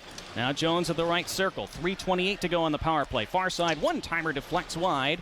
Wrestled for behind the net. Bussey was tied up for a moment, and now it rolls under the stick of Bruchette and out to center ice. Meantime, bodies are flying around behind that net. Jordan and Ward going down. The physical play picking up. And, again, that's a key for Omaha to be in this one tonight with the tie score. Tied at 1. 3:05 left on the power play. Zach Jordan right side. Flips the puck in deep off the high glass. Mavericks still haven't really been able to get set up here. Here's Scanlon now at the point. Scanlon, far circle. Bruchette shoots and just missed the near post. Then turn to Jordan, right face-off dot, rolls into the slot. Shot blocked by Poland. Bruchette takes it far corner. Turn to Jordan. Cross ice, Jones off his skate. Gathers to his stick. Gives to the line. Kept moving toward the far circle. Bruchette settling things down there. Ryan Bruchette for Omaha. Pulls it in. Cross ice, reaches Jones. He shoots. Save made, rebound. Bunch of bodies diving around. Bruchette pulls it out far corner. Bruchette to the point, Scanlon. Right circle. Jordan, cross ice, back to Bruchette. 2:20 to go on the power play, tied at 1. Far side, Bruchette shoots into a body. This is Scanlon, back to the line. This is Bruchette at the point. Now Bruchette pulls and shoots, deflected well wide. Not really a great power play for Omaha so far, and they lose it to Lee, who has plenty of time. Mavericks changing that power play line, and it's tipped all the way down. Less than 2 now left in the man advantage. 7:45 to go in the second period, tied at 1. Not a good power play because Western pretty effective protecting the house, of course. Very effective. Here's Weiss trying to flip across the line. He lost the puck. Kingston trying to flip it out. Now he does at the second attempt. It angles all the way down. Baxter Arena frustrated. Tied at 1. 7:25 left in the second. Down to a minute and a half left on this extended power play for the Mavericks. Here's Weiss. Ward. Mavericks again can't gain the line cleanly. Back down the ice it goes.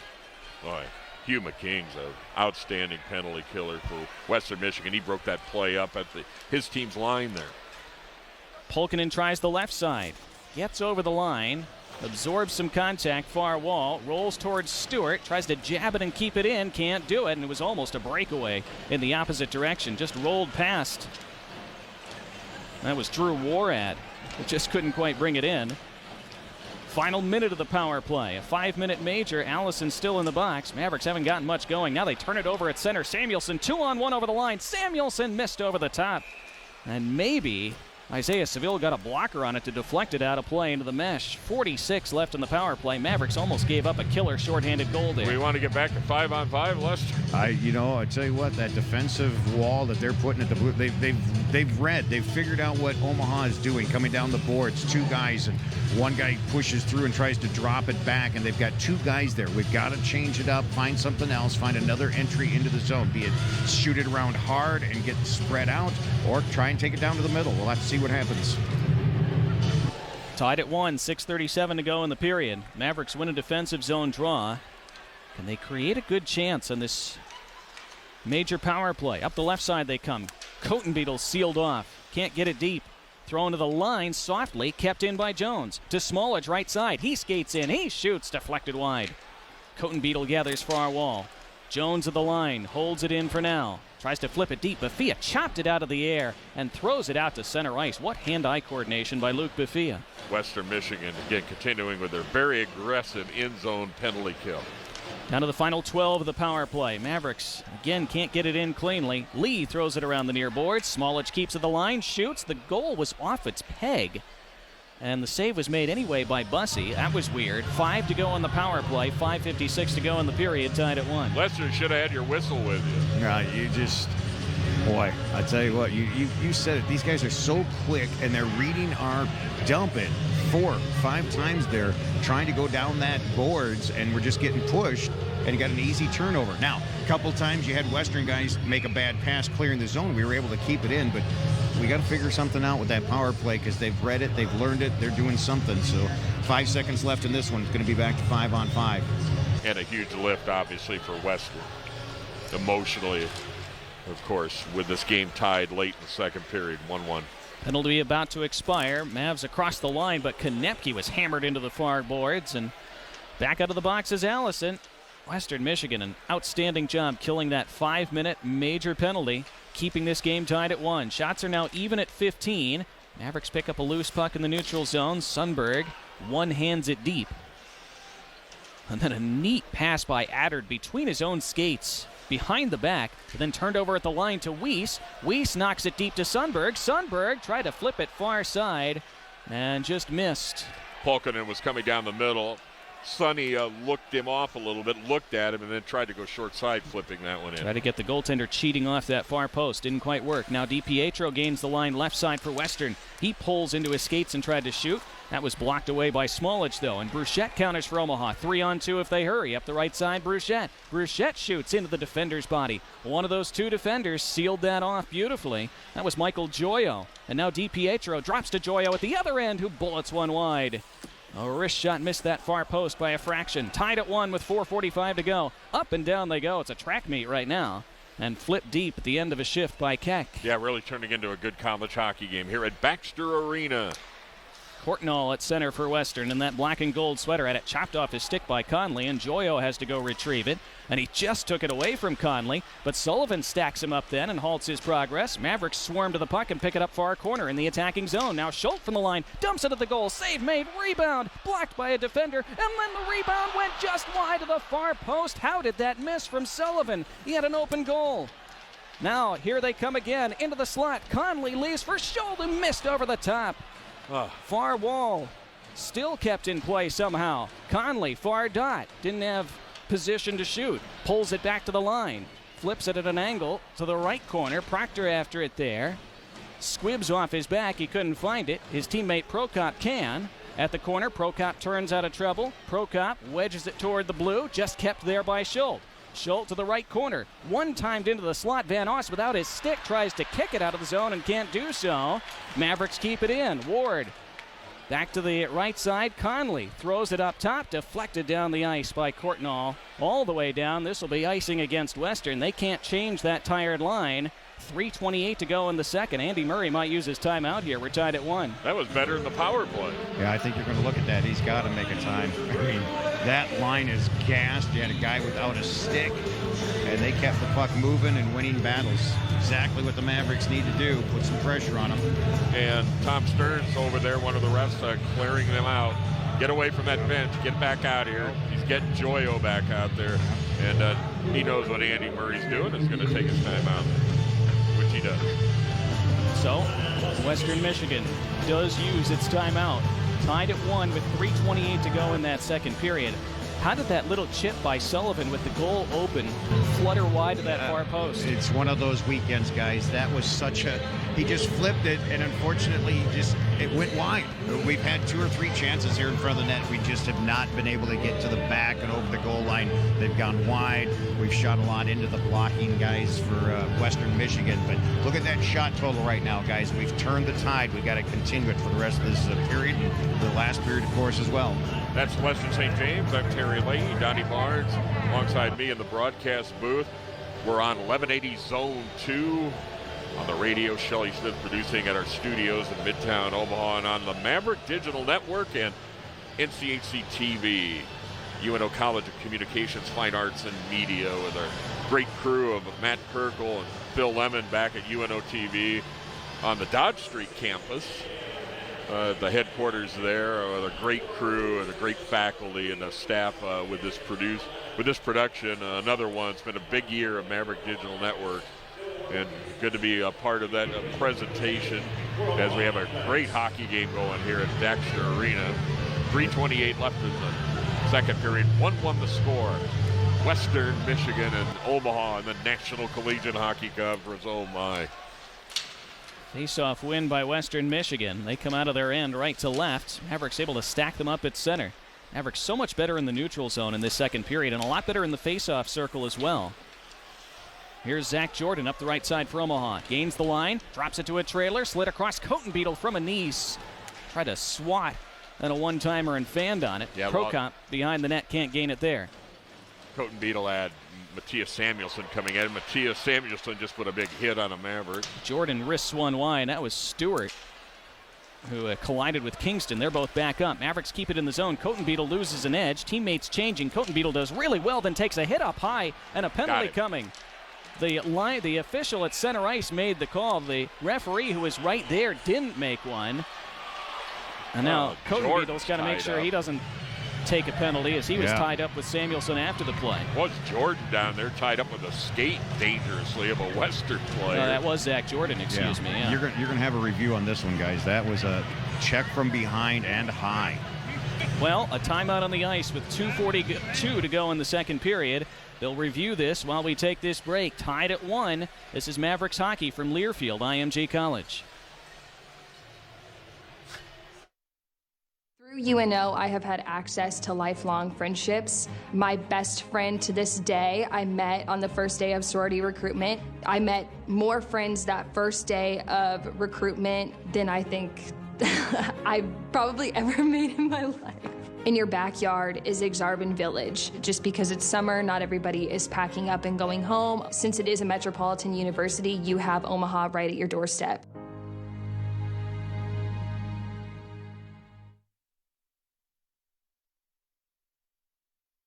At the Doubletree by Hilton Hotel in downtown Omaha. At Doubletree Hotel, their staff pride themselves on hospitality that is out of this world. That's why they're embarking on that mission to make the signature warm chocolate chip cookie, the first food baked in outer space, freshly baked. Follow the excitement on www.cookiesandspace.com. 2:42 left in the second period at Baxter Arena. The score tied at 1. And we have a huge point in this game with a penalty decision here. And here's the announcement. After review of play, we have a minor penalty at number 16 for Western Michigan for roughing with continuation to the head. And that brings us to a Cox Communications power play. Now, Lester, that's basically for record keeping, to mentioning that there's continuation to the head. So they're saying the hit was illegal, but the head contact was a secondary, and they do that just to try and track the head injuries, of course, in a sport like this. Yeah, and that's one of the things they keep it, not only at league office, NCAA also keeping track of that stuff. And if you continue to get a lot of those penalties, you're also going to be under the eye of possible suspension. But again, it was a vulnerable position, and he drilled him into the boards. And McKean goes off for 2 minutes on that. And Cotenbeetle took that hit. He's had a fine game for Omaha tonight. Well, Mavericks win the draw, set up on the power play, looking to break this 1-1 tie late in the second period. At the goal line, they touch it into the slot. What a save by Brandon Bussey, and he covers the rebound. He threw his right arm up into the air and somehow knocked that down when it was labeled for the top left corner. He keeps this game tied at 1. That was a nice high-low back center. It was high at the point, down low, and then back out to the guy in the slot. And Wardo's even tapping on that hit the post. Excuse me. That's that was what not I thought. A save. I didn't think he got it. It was like, did he get it and then into the crossbar? No, the replay we just saw on the video board, it went straight to the post and crossbar. Yeah. Nope, like a pitcher's best friend, that double play, Donnie and Lester. The pipes are a good friend of goaltenders. Bussey, beneficiary there. Here we go. Here the Mavericks come flying up the right wing with Ward. With speed, carries wide, tried to center. A defender was there to stick it away as he had Pulkkinen attacking the backside, but no chance of that pass getting through, and down the ice it came. 1:22 to go on this power play. Rolling down toward 2 minutes left in the second, tied at 1. Bronco defenseman Michael Joyo protecting the house there, the net front with a stick on the ice. Weiss to Ward, across the line right side. Ward throws it at the net. It deflects in off a defender, and they score. An own goal. It went in off Cale Bennett. And the Mavericks don't care how it did. A power play goal. They lead 2-1 late in the second. Well, that time one of the Broncos defensemen protected the house a little too well with that stick on the ice, Lester, as the deflection went in. Sometimes you throw the puck and you get lucky like that. We've had a couple chances where they picked off those passes and it just, went to the wrong guy. That time it went to the right guy to put it in the back of the net. Take it the way you get it, right? Oh, and the first lead of the weekend for the Crimson and Black of Nebraska Omaha. Cale Bennett flung and banged his stick off the inboards after inadvertently deflecting that past his own netminder. Well, he scored the opening goal last night to take the air out of this building. It just didn't get the redirect he wanted there. So the credit for the goal to Taylor Ward. Look out, here comes DiPietro the other way for Western. Good back checking by Dean Stewart, though. But Western throw it toward the point, and a shot deflected through the slot and just over the crossbar and out of play. And Western nearly equalized right away. 1:33 to go in the second period. Did you see that from response from a strong team? They come back and they return it. And if I'm not mistaken, we should be taking a TV or another timeout. We've only had 2, right? Yeah, and both teams skating toward their bench. Yeah, there you go. Where are we at? No with light. Red light. Red light is not on. But I guess we have a timeout on the ice. There we go. It is a timeout on the ice, so we will take one as well. What the heck? 2-1 in favor of Omaha late in the second period. This is Mavericks hockey from Learfield IMG College. What I feel coming to UNO is a sense of community, feeling like I had a home, and so I chose UNO because of that. To me, access to exceptional is having a cheerleader in your life, and anybody who has stepped foot in UNO knows that somebody cares about you. School isn't just getting a GPA. To go above and beyond that is what's going to make you an exceptional applicant to a job or a graduate program.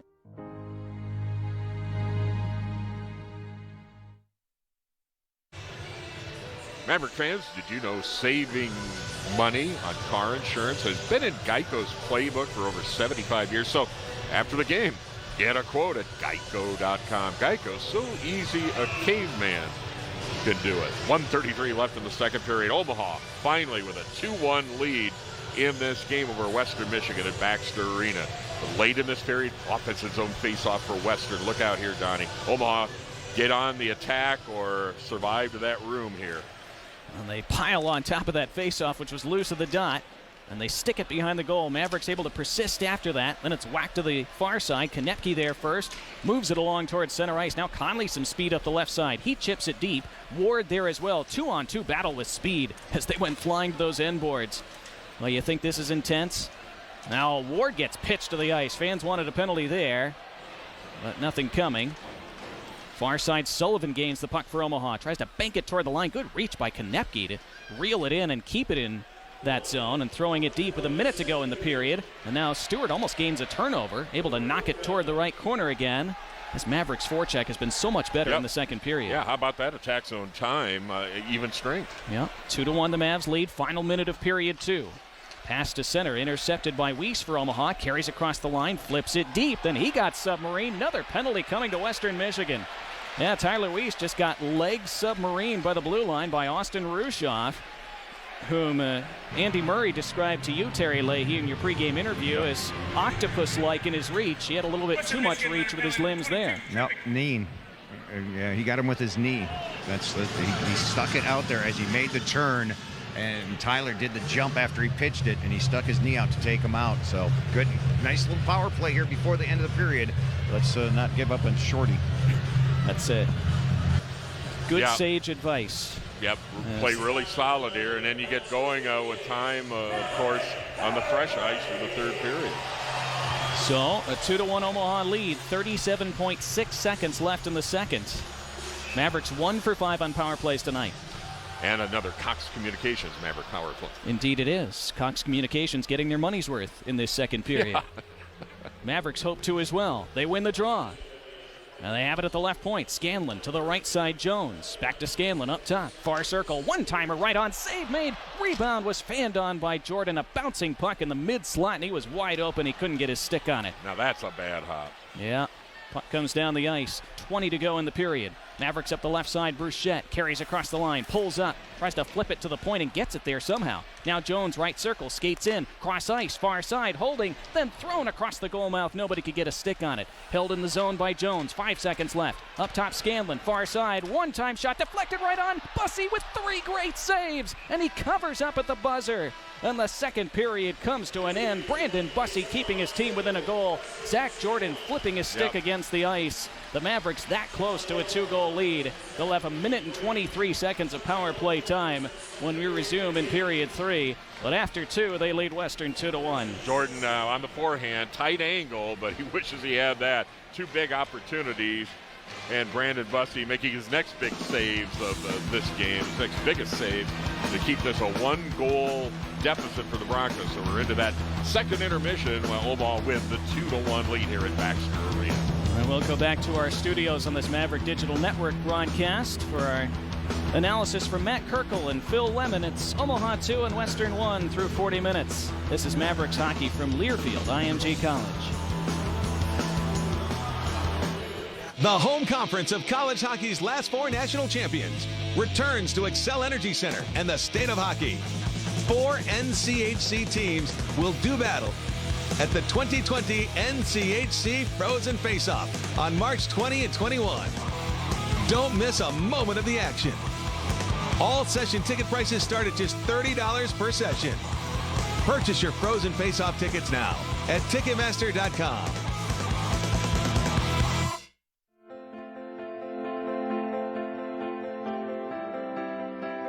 Hi, my name is Marlena Davidson, and I'm a faculty member in the School of Communication here at the University of Nebraska at Omaha. Many of you might be asking yourself, how does an online public speaking class work? Well, technology has made it possible to craft an online course following the same objectives that we have in our face-to-face class. In the online class, there are videos, quizzes, assignments, and exams, even discussion forums that speak to the core concepts of public speaking. Students record their online speeches in front of their peers, and then they receive feedback. Now, our hope is that students will reduce their anxiety, develop a strong speaking voice, and use dynamic gestures. Hope to see you online.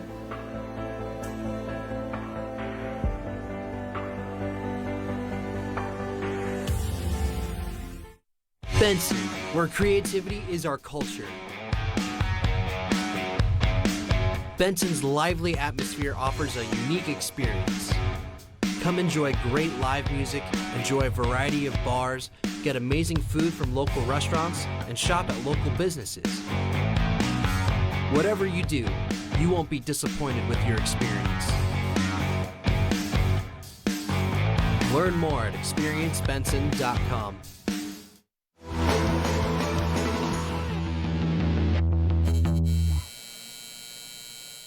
Welcome back into the Maverick Digital Network studios. I'm Matt Kirkle, and with me is Phil Lemon. And Phil, what a second period we saw. The Mavs completely flipped the script from what we saw in that first period, but it came off of a lot of Western Michigan mistakes. But ultimately, the Mavs take a lead with a goal late in that second period. Yeah, a lot of power play opportunities for the Mavs, and then what a lucky break for the Mavericks. Tyler Weiss just threw it in front and then went off a defenseman's skate, so the Mavericks took their first lead of this series. Yeah, definitely a big-time goal there from Sullivan. As we take a look at the highlights from that second period, starting off, it was a nice shot on goal here early on from the Mavs. Again, 5 power plays in that period for Omaha. Just mistake after mistake from Western Michigan. The Mavs struggling to convert on these opportunities, but nonetheless, they put a lot of pressure on the Broncos in that second period. And then we just saw Brandon Bussey give a cross-check to Taylor Ward, and then there's a nice shot on goal by Dean Stewart. Just a lot of more chances for the Mavericks, a complete turnaround from period 1. There's a quick backhander by the Mavericks. Brandon Bussey's 6'4" presence in goal has just been a big factor. And then we saw Nolan Sullivan kind of miss that open net. And then there's a kind of a dirty hit there by the Western Michigan Broncos that ended up being a penalty. But yeah, that's the highlight of this period. A lot of penalties on the Broncos. Yeah, I mean, just definitely some aggressive play, and it seems like it's been chippy for most, if not all, of this game, and then obviously another save there by the Western Michigan goaltender. I mean, it's been a very different shift of pace in that second period, and then we see the deflection goal there. Tyler Weiss was able to bring that one into the crease. It was deflected in. It was a big opportunity for Omaha, and they capitalized, and ultimately it paid off big for the Mavs as they take a lead into the third period.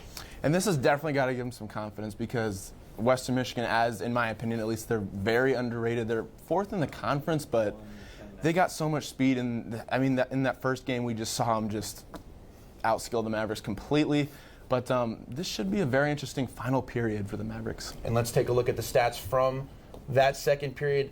I mean, 22 shots. The Mavs have done a much, much better job of putting offensive pressure. Again, 5 power plays in that second period after not having a single one in that first period. So, as we said, definitely a shift of pace, but Omaha on the move, and they're comfortable being uncomfortable. This is not the first time they've come from behind. They like to get into deficits and then work their way out of them. It's just something that they find definitely a lot of success doing.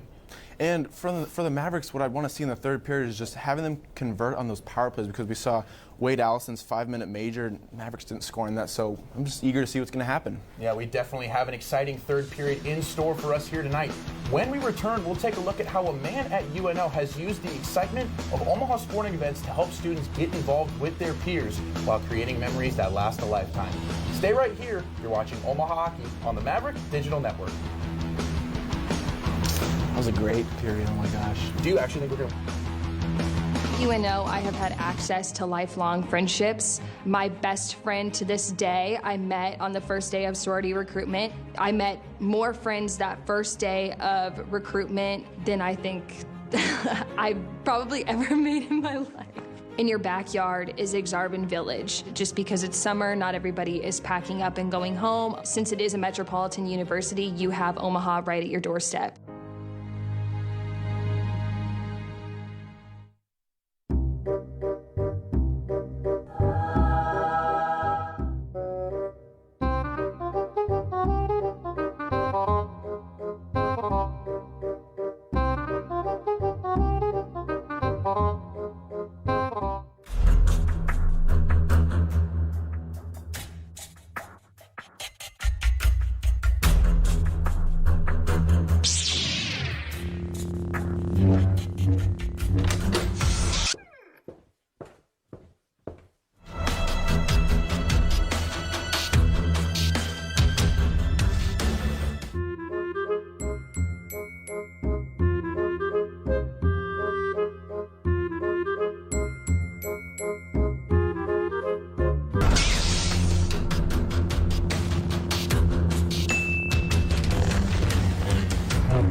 National Collegiate Hockey Conference, home to where historical greatness intersects with new tradition. Dreams are fulfilled and champions are made. Innovation and leadership are a priority. A player's passion and a fan's love for the game meet. Leaders develop and future professionals compete. Home to 4 straight national champions. This is the National Collegiate Hockey Conference.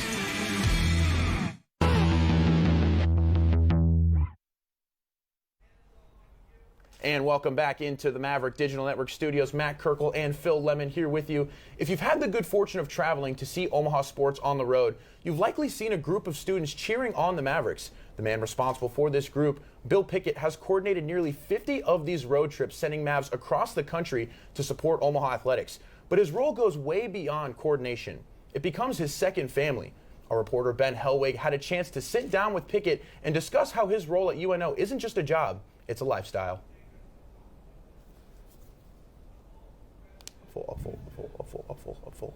Tradition, as well as does a lot of work with the Maverick Maniacs. Bill, thank you for being with us tonight. Of course. Yeah, thank you. Yeah, no problem. We wanted to start by just asking you, how initially did you get involved with student involvement in Spirit and Tradition, and what initially drew you to it? You know, about 4 years ago, I worked in housing at UNO, and some things evolved with UNO athletics. We actually went to the Frozen Four that year, and a lot of cool things happened with athletics to where we were at the point where we kind of thought a Spirit and Tradition office was needed. And I transitioned from my role from housing to that. I kind of landed, luckily, into the role. I had done a lot of programming and event work in housing for students, and it was kind of a natural fit for me because I love to do events for students and get them kind of engaged on campus. I was going to say, one of the things that maybe your office is most known for is the travel that you do for the students for a lot of the road trips. Can you talk about, you've done so many already this year. You've been to Denver twice. You're going to Brookings in about a week. Can you talk about what those trips are like? I counted the other day, and we're almost at 50 trips. Wow. Over the past 4 years. We'll probably hit that next fall, but I know that the athletes really appreciate it as well. You know, we go on these trips, we hear a lot of the away fans telling us how nice our students are and how it's cool that we travel. So it's really good for the university too. You were telling me just the other day that it feels like with what you do, you kind of have two families, your UNO family and then your actual family. Can you talk about how that relationship, how you kind of maintain both of those, and sometimes how they intertwine? Yeah, that's the biggest piece. I try to blend them. I know some people work at 8 to 5 and they go home at night and they don't come back to work till the next day. That's totally not my life. I'm got events sometime in the day, sometime at night. We have trips. I'm gone on the weekends, so it's kind of a variety every month. Luckily, I have 2 younger boys that love athletics and love to go to the events and things that I sponsor. So it works really well to kind of blend them and invite them to a lot of the things that I do. And you'll see, from past events, they're down there in the student section with the students cheering too, and they're probably the youngest Mav fans that we have out there just because they're at everything. So I try to do a really good job of, like I said, blending both together, and when I have events or have opportunities for them to come to them, why not? And the nice thing too is I have a lot of students that know them, so I've got babysitters that can help out. The college students love the kids love the college students. It works really, really well.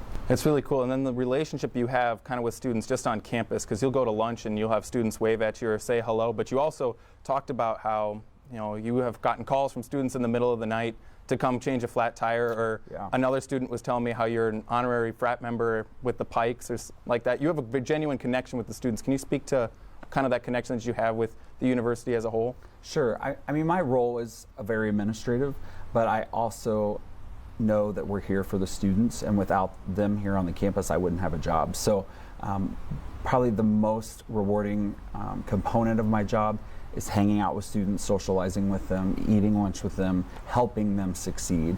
For me to know you and know your name and know something about you, like we're likely to connect, and they're likely to come on my trips and come on my events, and we make a connection, and that's really important. Bill, thank you so much for making the time. We appreciate it, and if you're at a Maverick athletic game, you might just see Bill Pickett next time you're there. For sure. Thank you. Go Mavs. Go Mavs. Pickett and the Maverick Maniacs' next trip is a week from Saturday as they'll head up to Brookings for a doubleheader between Omaha and South Dakota State. Ben Helwig is now joining us live in studio. Now, Ben, looking at your prior relationship with Mr. Pickett and the time that you got to talk to him, how is he able to relate to the students as well as he does? It's funny, Matt, as I was talking to Bill Pickett before the interview, I was telling him, I think I've talked to you more outside the city of Omaha than actually in it, because I see him on all these road trips. It's crazy the way he connects with the students. He gets them interested and involved in going on these trips, and it creates, like you said before we went to commercial, an everlasting memory of college. Because what defines a lot of these college trips is the students that make them up. And when you're out in Denver and you see the Maverick Maniacs going wild when the Maverick volleyball team upsets #1 seed South Dakota, Bill Pickett and that Maverick Maniac team is right there to kind of spur on the team and make their presence felt on a lot of these road trips. Well, thank you so much, Ben, for coming into studio and talking to us. When we come back, we'll send it down to the ice one last time to Donnie Barnes and Terry Leahy as we prepare for the third period. Thanks for tuning in, and we'll see you back here for post-game coverage. You're watching Omaha Hockey on the Maverick Digital Network. Great answer. Home to Warren Buffett. It's located west of Midtown Omaha, Nebraska. It's a place in Omaha where neighbors can work, eat, relax, and live it up, all within a few blocks. Come visit the neighborhood and see what Dundee has to offer.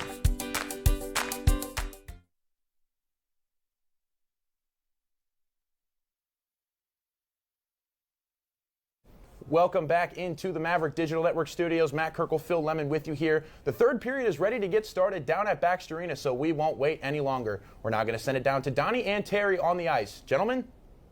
Thank you very much.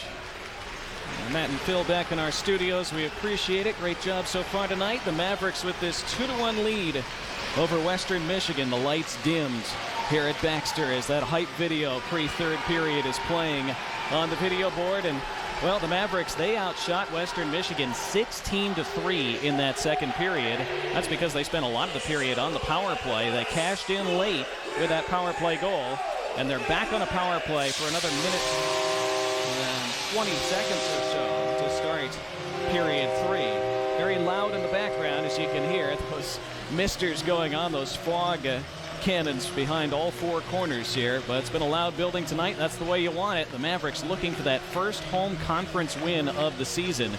And Terry, they could sure do it with another goal to extend that lead on the power play early in the third when we resume in a second here. And you brought up a good point, Donnie, off air. Omaha maybe should have gotten more, of course, out of the flurry that they had to take this one-goal lead, but they'll take it their first of this weekend. And as we get going on this third period, Omaha with the 2-1 lead at Baxter Arena.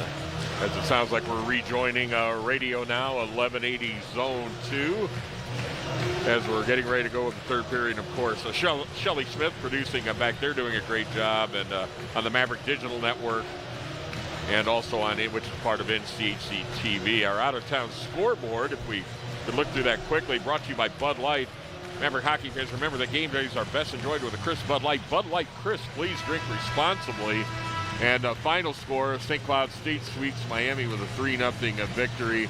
They are in the first period, no score, Minnesota, Duluth, and Denver. Big matchup there. North Dakota rolling in the third period over Colorado College 6-0. And that's a look at the out-of-town scoreboard in the NCHC. And now we're ready to get back here to Omaha, and the third period is underway, Donnie Barnes. It is indeed. Western win that opening draw and throw it deep. The Mavericks on a power play for another minute and 13 seconds. On fresh ice, moving right to left in those white sweaters and black bottoms. Western in the black and gold. Mavericks able to keep a puck in along the far wall on the attacking end. Kevin Conley below the goal line now to Taylor Ward. Ward overskated it for a moment. Now turns, he's double teamed. He loses it to Bennett, and it's tipped out of the zone down the ice. Western changed their penalty kill line. Mavericks retrieve the puck. 35 seconds into this third period. Omaha players swinging up ice, and the drop pass, that tactic that's become so popular in hockey. Turn it over at center. Pulkkinen has to hustle back to prevent a break. Remember, Western scored in the first minute of this game. They've not scored since, but still plenty of time left for them. Mavericks tied it late in the first, took the lead late in the second. On the far wall, Sullivan has it for Omaha. 25 left on the power play. The puck toward the front, but defended away by Lee, and on his backhand, he spears it out to center. Now Courtnall one-on-one over the line. Courtnall now dragging toward the right circle, cut off by defenders, but he keeps control of the puck, rags it along, dishes back to his own defense at his blue line, thrown back to center ice. Final 6 seconds of the power play. Mavericks up the right side. Jordan had to hold up. Left it for Jones. Mavs are going to get called for a delayed offside. Play continues. The the Bronco out of the box. Wrong kind of horse. They're Broncos, not Mustangs. But certainly capable of a lot of movement quickly. Indeed. And the Mavericks at even strength now, leading 2-1. They're just 1 for 6 on power plays tonight. They've had opportunities to be up by a lot more.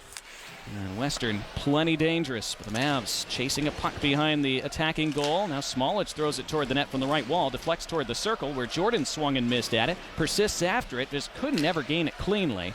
It rolls into the neutral zone. Konecki flips it right back in.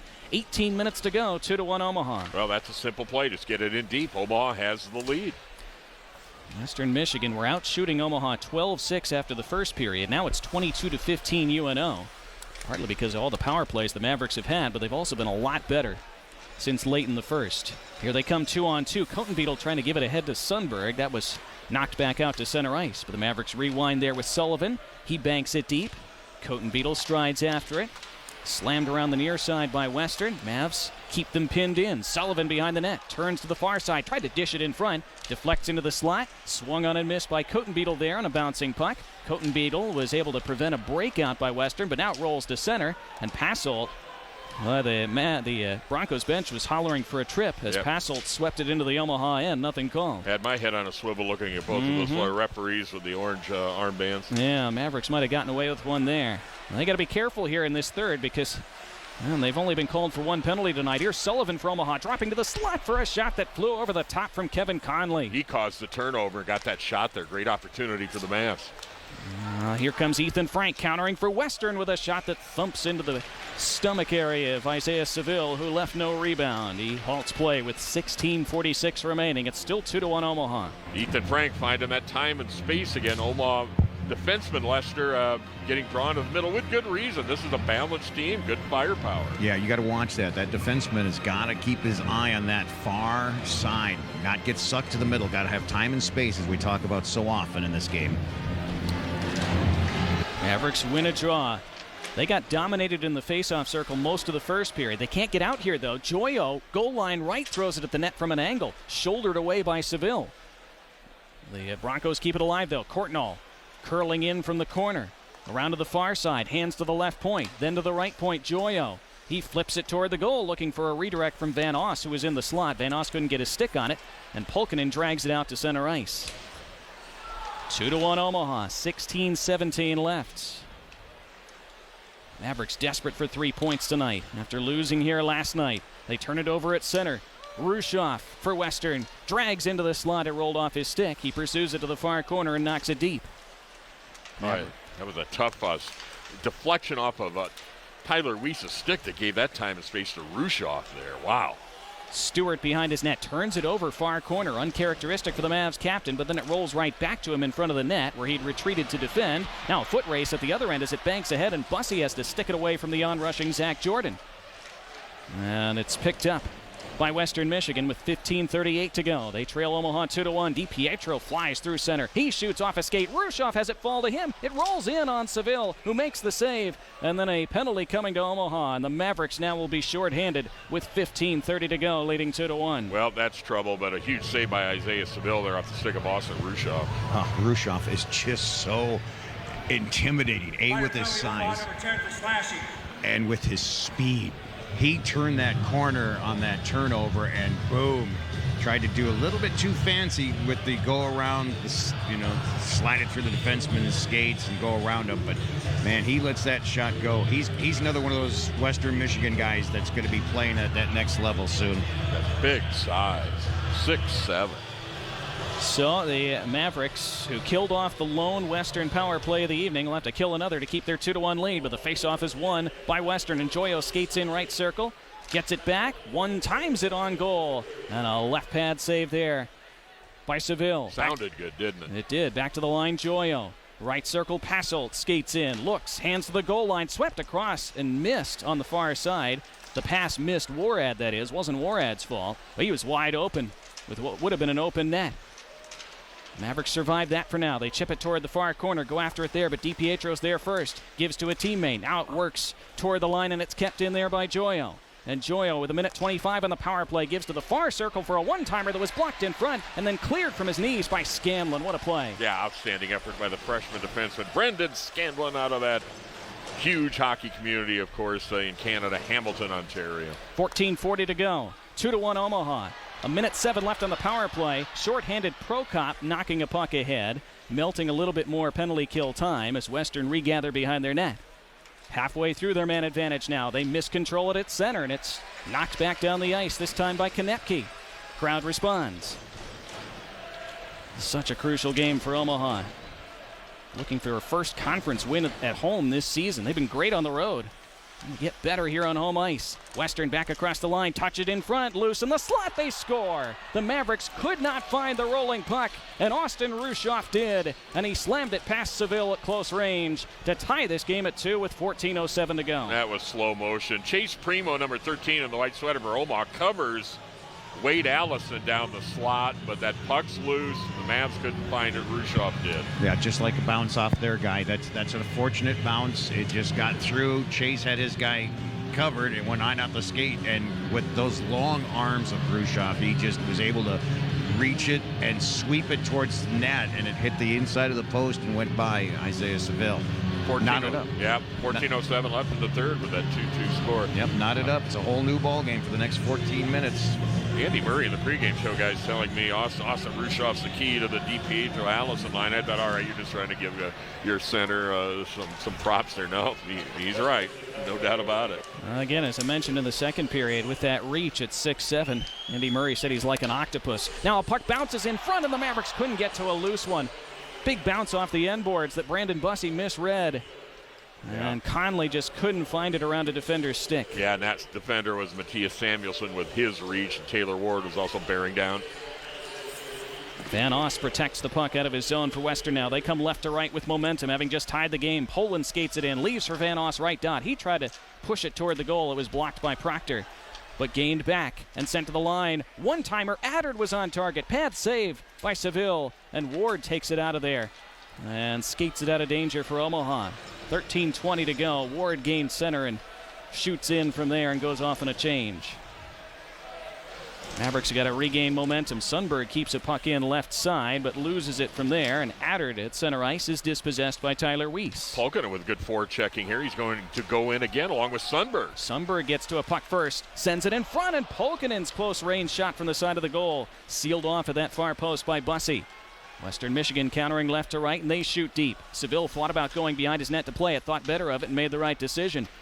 And Western stick it to the line. Bafia shoots, redirected, and just wide of the far post. Yikes. Ethan Frank got something on that in the high slot. Mavericks swat it to center ice. Now Weiss gains it 1-on-2 and carries out wide right. Mavericks changing behind him. Weiss wedges it to the line. Konecki keeps in there. He hits a trailer. That's Stewart, who fans on a shot, then throws it toward the front, but blocked away by Lee, who finds a teammate on the far side, who banks it out towards center ice, and this could be a 2-on-1 for Western. Warad now, it's a 2-on-2. He carries to the slot, fanned on a shot, got it back, flipped it toward the front where it's redirected wide by Ethan Frank again. Ethan Frank in a pitched battle with a back-checking and exhausted Chase Primo there. And then Stewart fanned on a pass and almost turned it over in front of his own net. Mavericks do turn it over at center. Back comes Lee for Western Michigan. Left circle, Lee from a bad angle shoots up high. Seville held that far post, shrugs it down and hangs on. Timeout on the ice. The Mavericks could use it because Western are surging. They've tied this game at 2 with 11:58 to play in the third. This is Mavericks hockey from Learfield, IMG College. There's a unique educational experience right here in Omaha.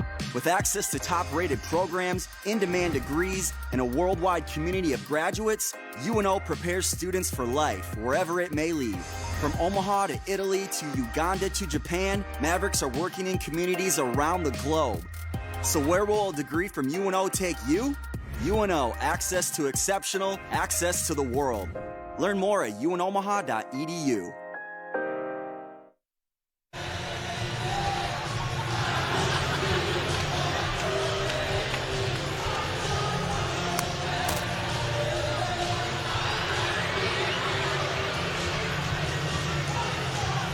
When you're not cheering on the Mavericks and you're ready to tackle that weekend project, turn to Sunbelt Rentals. The experienced team at Sunbelt Rentals can provide you with expert advice and the gear needed for any lawn or landscaping or do-it-yourself project. Let Sunbelt Rentals equip your project for success.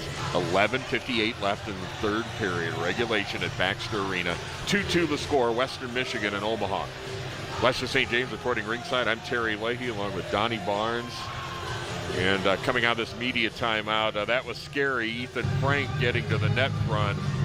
Guys, and a great example of the battle between the back checkers, in this case Chase Primo, and the attacking forwards.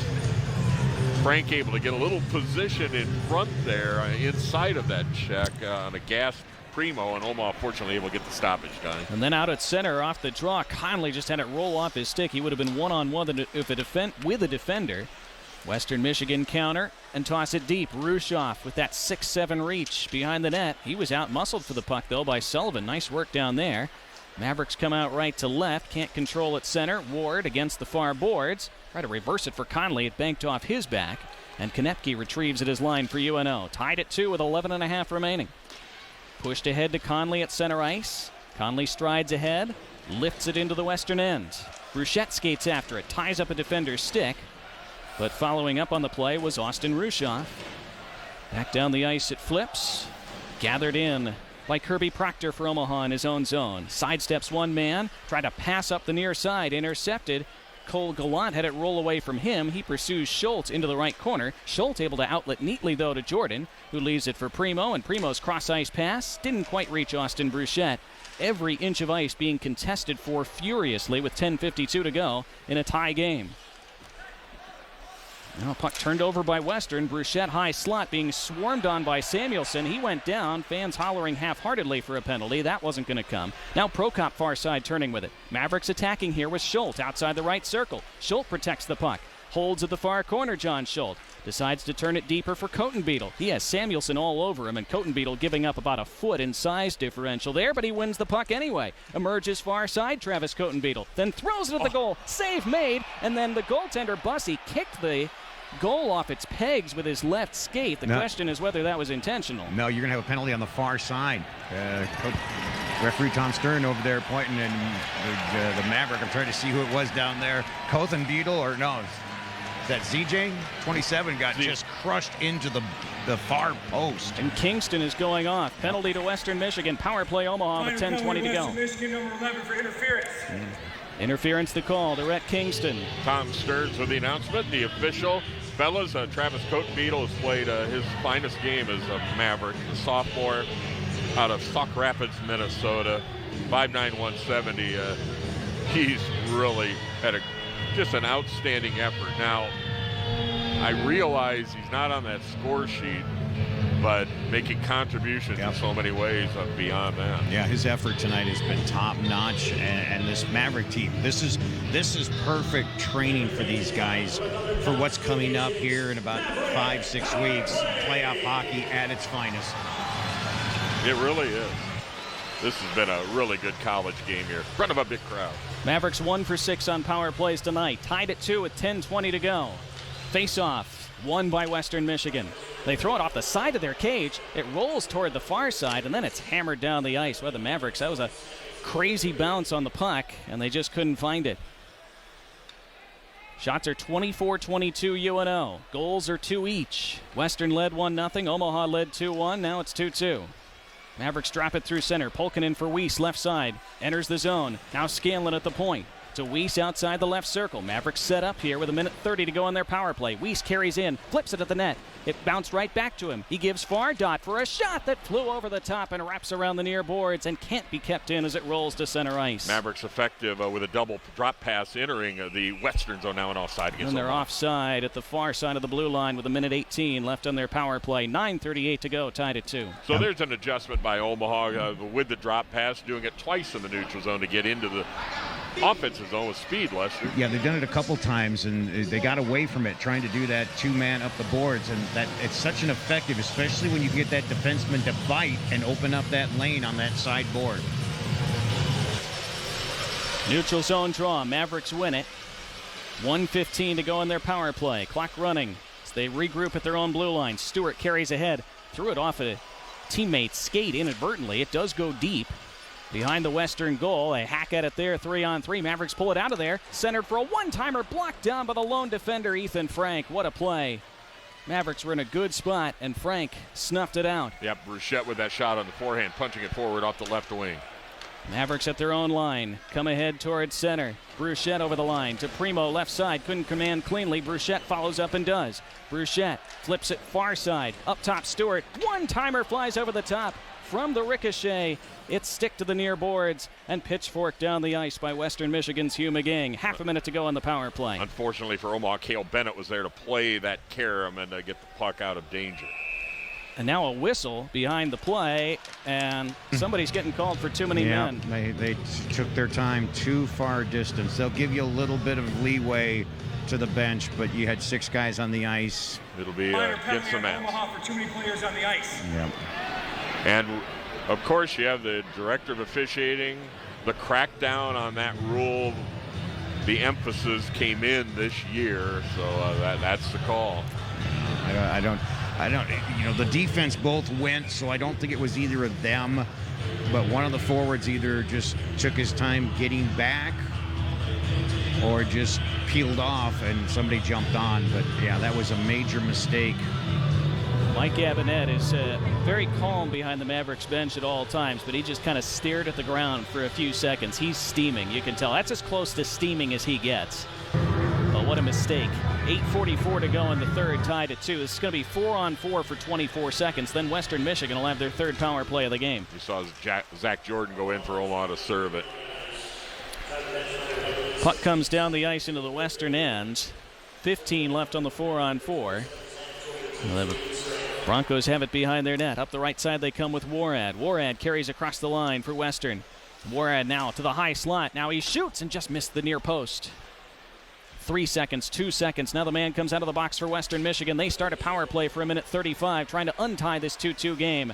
Now the Mavericks desperately defending. Samuelson left point. Outside the left circle now, carried into the slot. A stick tie up there by Conley to lift the stick of, who was that? Attard for Western. Then the Mavericks jam it to center ice from there. Yeah, over there, Kirby Proctor, Teemu Pulkkinen doing that jamming to get it out. Now the Mavericks able to throw it down the ice, and it's nearly a steal behind the net. Short-handed by Sullivan as Bussey had trouble handling a bouncing puck. Don't get greedy, Omaha. Get out of there. Look at Marty Sundberg. Oh, great burst of speed to come back through the middle of the ice and break up that play, and Western goes offside because of it. Martin Sundberg, excellent penalty killing work. 57 seconds left on this kill. 7:41 to go in a 2-2 tie. Scanlon, the freshman, didn't realize he had a guy behind him. He kind of casually went for that puck that had come back, a missed pass, and it got poked off his stick by Allison, and fortunately, he said Sundberg just busting back was able to break it up. You see some of the crowd here having a great time on Maverick Digital Network and CHC TV. Over 6,000 here again tonight. Western win a neutral zone draw. Break across the line right side with Allison. Allison has points in 5 straight games. Drops to McGing, right circle. Up top Lee. McGing, right circle again. Pulls it, shoots it, blocked right back to him. Curls with the puck outside that ring. McGing still holding on. In a stride, hands it up top to Lee. Lee slides it to the left circle. Back to Lee. Now to McGing, who missed it. It rolls to the corner. 30 to go. Another penalty coming to Omaha. Scanlon called for that. There's the whistle. It's going to be a 5-on-3 for 29 seconds. That's a tough one. Right in front of you, Lester. Yeah, same thing as last night. Vulnerable position. Guy's going to make a move, and you give him a cross-check on that hips. They are going to call that, and rightfully so. That is a dangerous play. You used to see that all the time in the NHL. Guys would be going into the corner. They'd give him a shot, right on the hip. Lucky that's just 2, guys. I mean, last night, of course, they took the penalty for a 5-minute, and it was McGing who took the penalty. This time, he's the one who got it. But yeah, that's just not a good penalty you take when you're battling at this point. Now 5-on-3. Now Nick Krebsbach, the other officials, ordering Omaha to get a team out on the ice. And finally Omaha does. Here they go. Critical face-off at the near circle. Tied at 2. Mavericks in the defensive zone. Trying to survive and keep this game tied. And they win the draw, and they shoot it down the ice. What a face-off win by Sullivan. 23-22 left on the 5-on-3 situation for Western Michigan. 7:03 to go in the game. Up comes McGing on the right side. And he carries and throws it into the slot. Drop to the blue line. Joyo now. Hands it across. One-timer. Glove save by Isaiah Seville. He hangs on with 8 seconds left in the 5-on-3. Nice save by the freshman from Anchorage, as we see it on NCHC TV, MDN. Well, I'll tell you what, you talk about a brick wall in front of you. Rushoff is the screen guy. And Isaiah is just like looking anywhere and everywhere. Just get through this 8 seconds. Like looking through a cinder block. Yeah. 2-2, 6:52 remaining. Face-off, loose in the dot, still loose, still they battle for it. Sullivan gets there first and sticks it out to center ice. What a sequence by Sullivan. He goes off on a quick change. Back comes Attard to the right. Attard shoots, sealed off by Seville, who makes the stop. Sticked up the right wing. One man back on the ice for Omaha. Now it's a 5-on-4 for 1:20. McGing right circle, tried to drop it back to the point. It's tipped through center and down the ice. Good to have that good stick positioning. Those sticks on the ice. Sundberg deflects it. How about how strong Nolan Sullivan is, especially on the backhand, clearing that puck. Makes him an effective penalty killer. 2-2 game with 6:15 remaining. 1:02 left on the power play for Western. They gain the line left side and pulling up there and slamming it around the boards. It rolls to the right side, and at the blue line it's kept, but then kicked out to center ice by Cotenbeetle. And Samuelson shielded him off the puck. Look how quickly Cotenbeadle got up off his knees, keeping those blades moving. He has had a wonderful hockey game. Yeah, he's probably your 7th man of the night.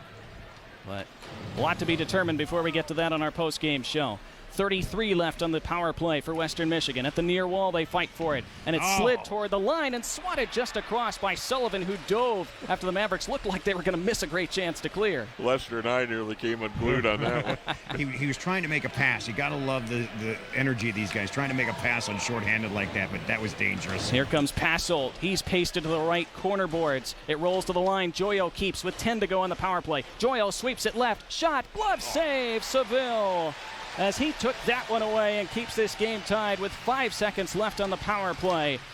As that shot was taken by Cam Lee, who thwacks his stick on the ice as he goes to the bench. He's looking up at the Raptors. There's the replay, and there's Isaiah Seville. He actually, I think, wanted to go to the board side, and he just got that one. He just shot it so quick, it went right into his glove. He had a guy in front. He shoots that low. He's got a potential for a rebound and a putback, but we'll take it. And remember, Isaiah Seville catches with the right hand. Yep. But like Brandon Bussey, Western should be used to that because their goalie's the same thing. So 2-2 with 5:18 remaining. 5 seconds left on the power play. Face-off far dot. Tied up 4. Punch toward the line and out. And the Mavericks have killed it off. Out of the box comes Brandon Scanlon. Omaha at even strength. Tied at 2 with 5 minutes and 8 seconds remaining. There's Cotenbeadle again, just creating havoc deep in the Western zone. Frank 2-on-2 for Western, though. Across the line, just onside, then turns it over. Bouncing puck at center. Polkinen couldn't bring it in. If he could have, he had Taylor Ward streaking away for a potential breakaway pass. Schultz with the stick check at the Omaha line there against Ethan Frank. Now Ward forechecking far corner. Couldn't quite win the puck. It's thrown the length of the ice by Western, and icing is called with 4:40 remaining. Tied at 2. Shots are 26-24 Omaha. Well, again, Ethan Frank, and we know we have a lot of fans from Kalamazoo now watching on NCHC TV, Maverick Digital Network tonight after CBS last night. We weren't providing that. Ethan Frank out of Papillion La Vista High here, a neighboring county and city, 2 cities, and a combined school district there. So the Omaha Metro native starring for this Western Michigan team, of course, in his junior year. Puck rolling off the outside of the Western cage, and the Mavericks score! Taylor Ward on his backhand from the slot off that bouncing puck. He roofed it, top left corner, blocker side. 3-2 Mavericks with 4:35 to go. And this place is going crazy. The roof blowing off Baxter Arena, with that big student section and the band and the cheerleaders and the Red Army behind that Western Michigan goal. They're going crazy. What a shot on the backhand. Lester, those are beautiful goals and difficult ones on the backhand. That is a goal scorer's goal. That puck just bounced out in front. Tyler didn't even wait. I mean, Wardo just Taylor backhanded top shelf before the goalie could react or their defense. Great job by Taylor Ward. UNO, the post-goal chant. Mavericks lead late, and they have it back at the corner, and Weiss throws it in front, didn't get through. Knocks to the right circle, then in the slot, Jordan turns and shoots off a defender. Mavericks trying to put this one away now.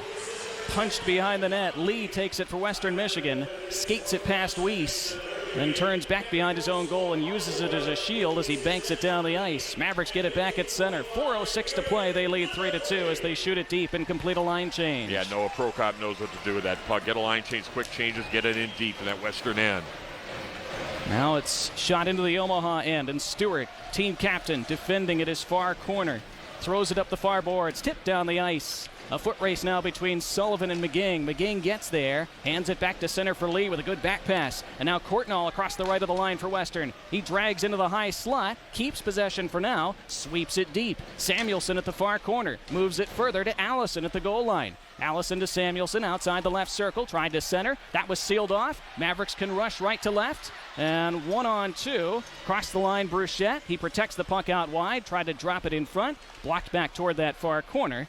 3:20 to go, 3-2 Omaha. Bruchette has to get off. He had a good shift there. He was the guy that cut off Courtnall a moment ago in the Omaha end. Hugh McGing for Western Michigan. Throws it behind the Omaha net. Smallage there for UNO.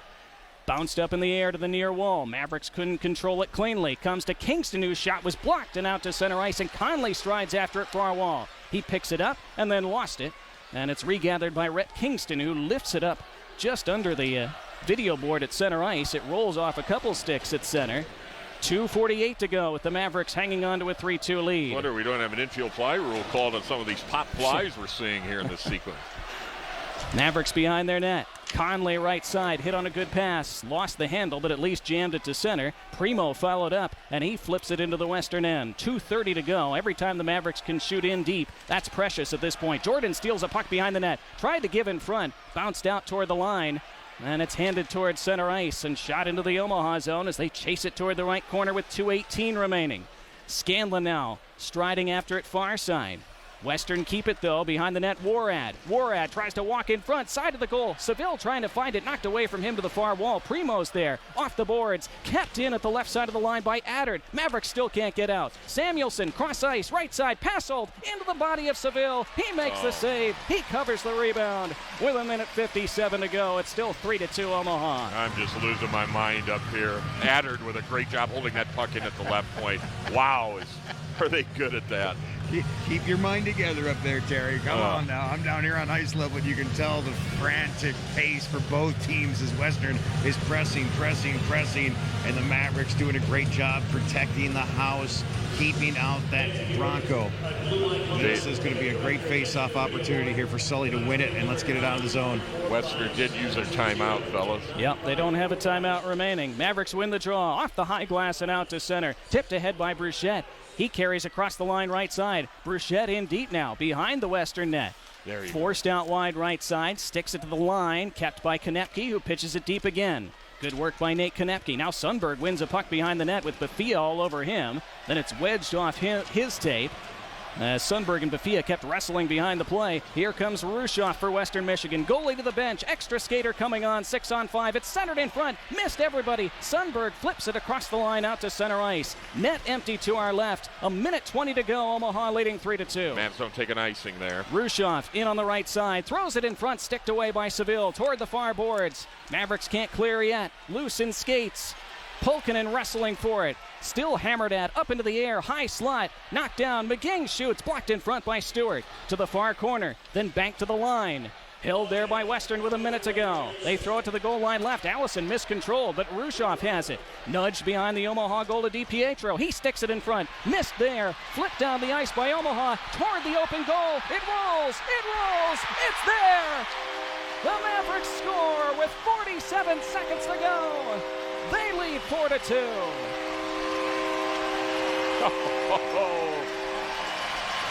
And this place is going crazy. Listen to this crowd at Baxter Arena on the banks of the Papio. And the hats are on the ice. That was Taylor Ward who flipped that. How about that? A hat trick for the Maverick. Taylor Ward with the second hat trick of the season for Omaha. Kevin Conley had one against Western Michigan in Kalamazoo earlier this year. And it was Ward from his own slot. Just lifted it and flipped it with his wrists toward that open net, and it rolled and trickled and dribbled. Bullseye. And the Mavericks 47 seconds away from 3 huge points. Look at that bench. Davey Noel Bernier was showing a moment ago, assistant coach with a big smile. Mike Gabinet wants to run this 47 seconds out, with the Mavericks in position for a huge 3 points and a split of the season series against this Western Michigan team in the National Collegiate Hockey Conference. Another stray hat came on the ice on the far side just as they were ready to drop the puck. Some red streamers from up above have come down too, draping some fans along that far side. I think people were just finally realizing after the announcement that it was the hat trick. A paper tossing celebration. Well, an explosion of relief because the Mavericks have blown a couple late leads here this season. This one not quite over yet. Western with 33 seconds left. The goaltender back at the bench. Extra skater on again. Throw it to the left point. A one-timer whistles through traffic. Went wide. Seville down. He was run into. It nudges out to center ice with 23 seconds left. Bennett for Western Michigan throws it ahead. Left side. 18 seconds to go. Pitch toward the side of the net. Seville keeps it in play. Sticks it behind his net. His teammates are there. They throw it up the far side. Big body check there. Loose at the left circle. Swung on and missed by a Western player. Then thrown back toward the side of the cage, but it rolls to the right side with 4 seconds left. Fans on their feet. 2 seconds and 1. Seville sticks one more away, and that's it. The Mavericks win it 4-2, and Isaiah Seville celebrates with his teammates as they pile around him. They had to have it. They got it. Omaha 4, Western 2. And now on that Omaha bench, there's Paul Gerard and Mike Gabinet congratulating each other. Davey Noel Bernier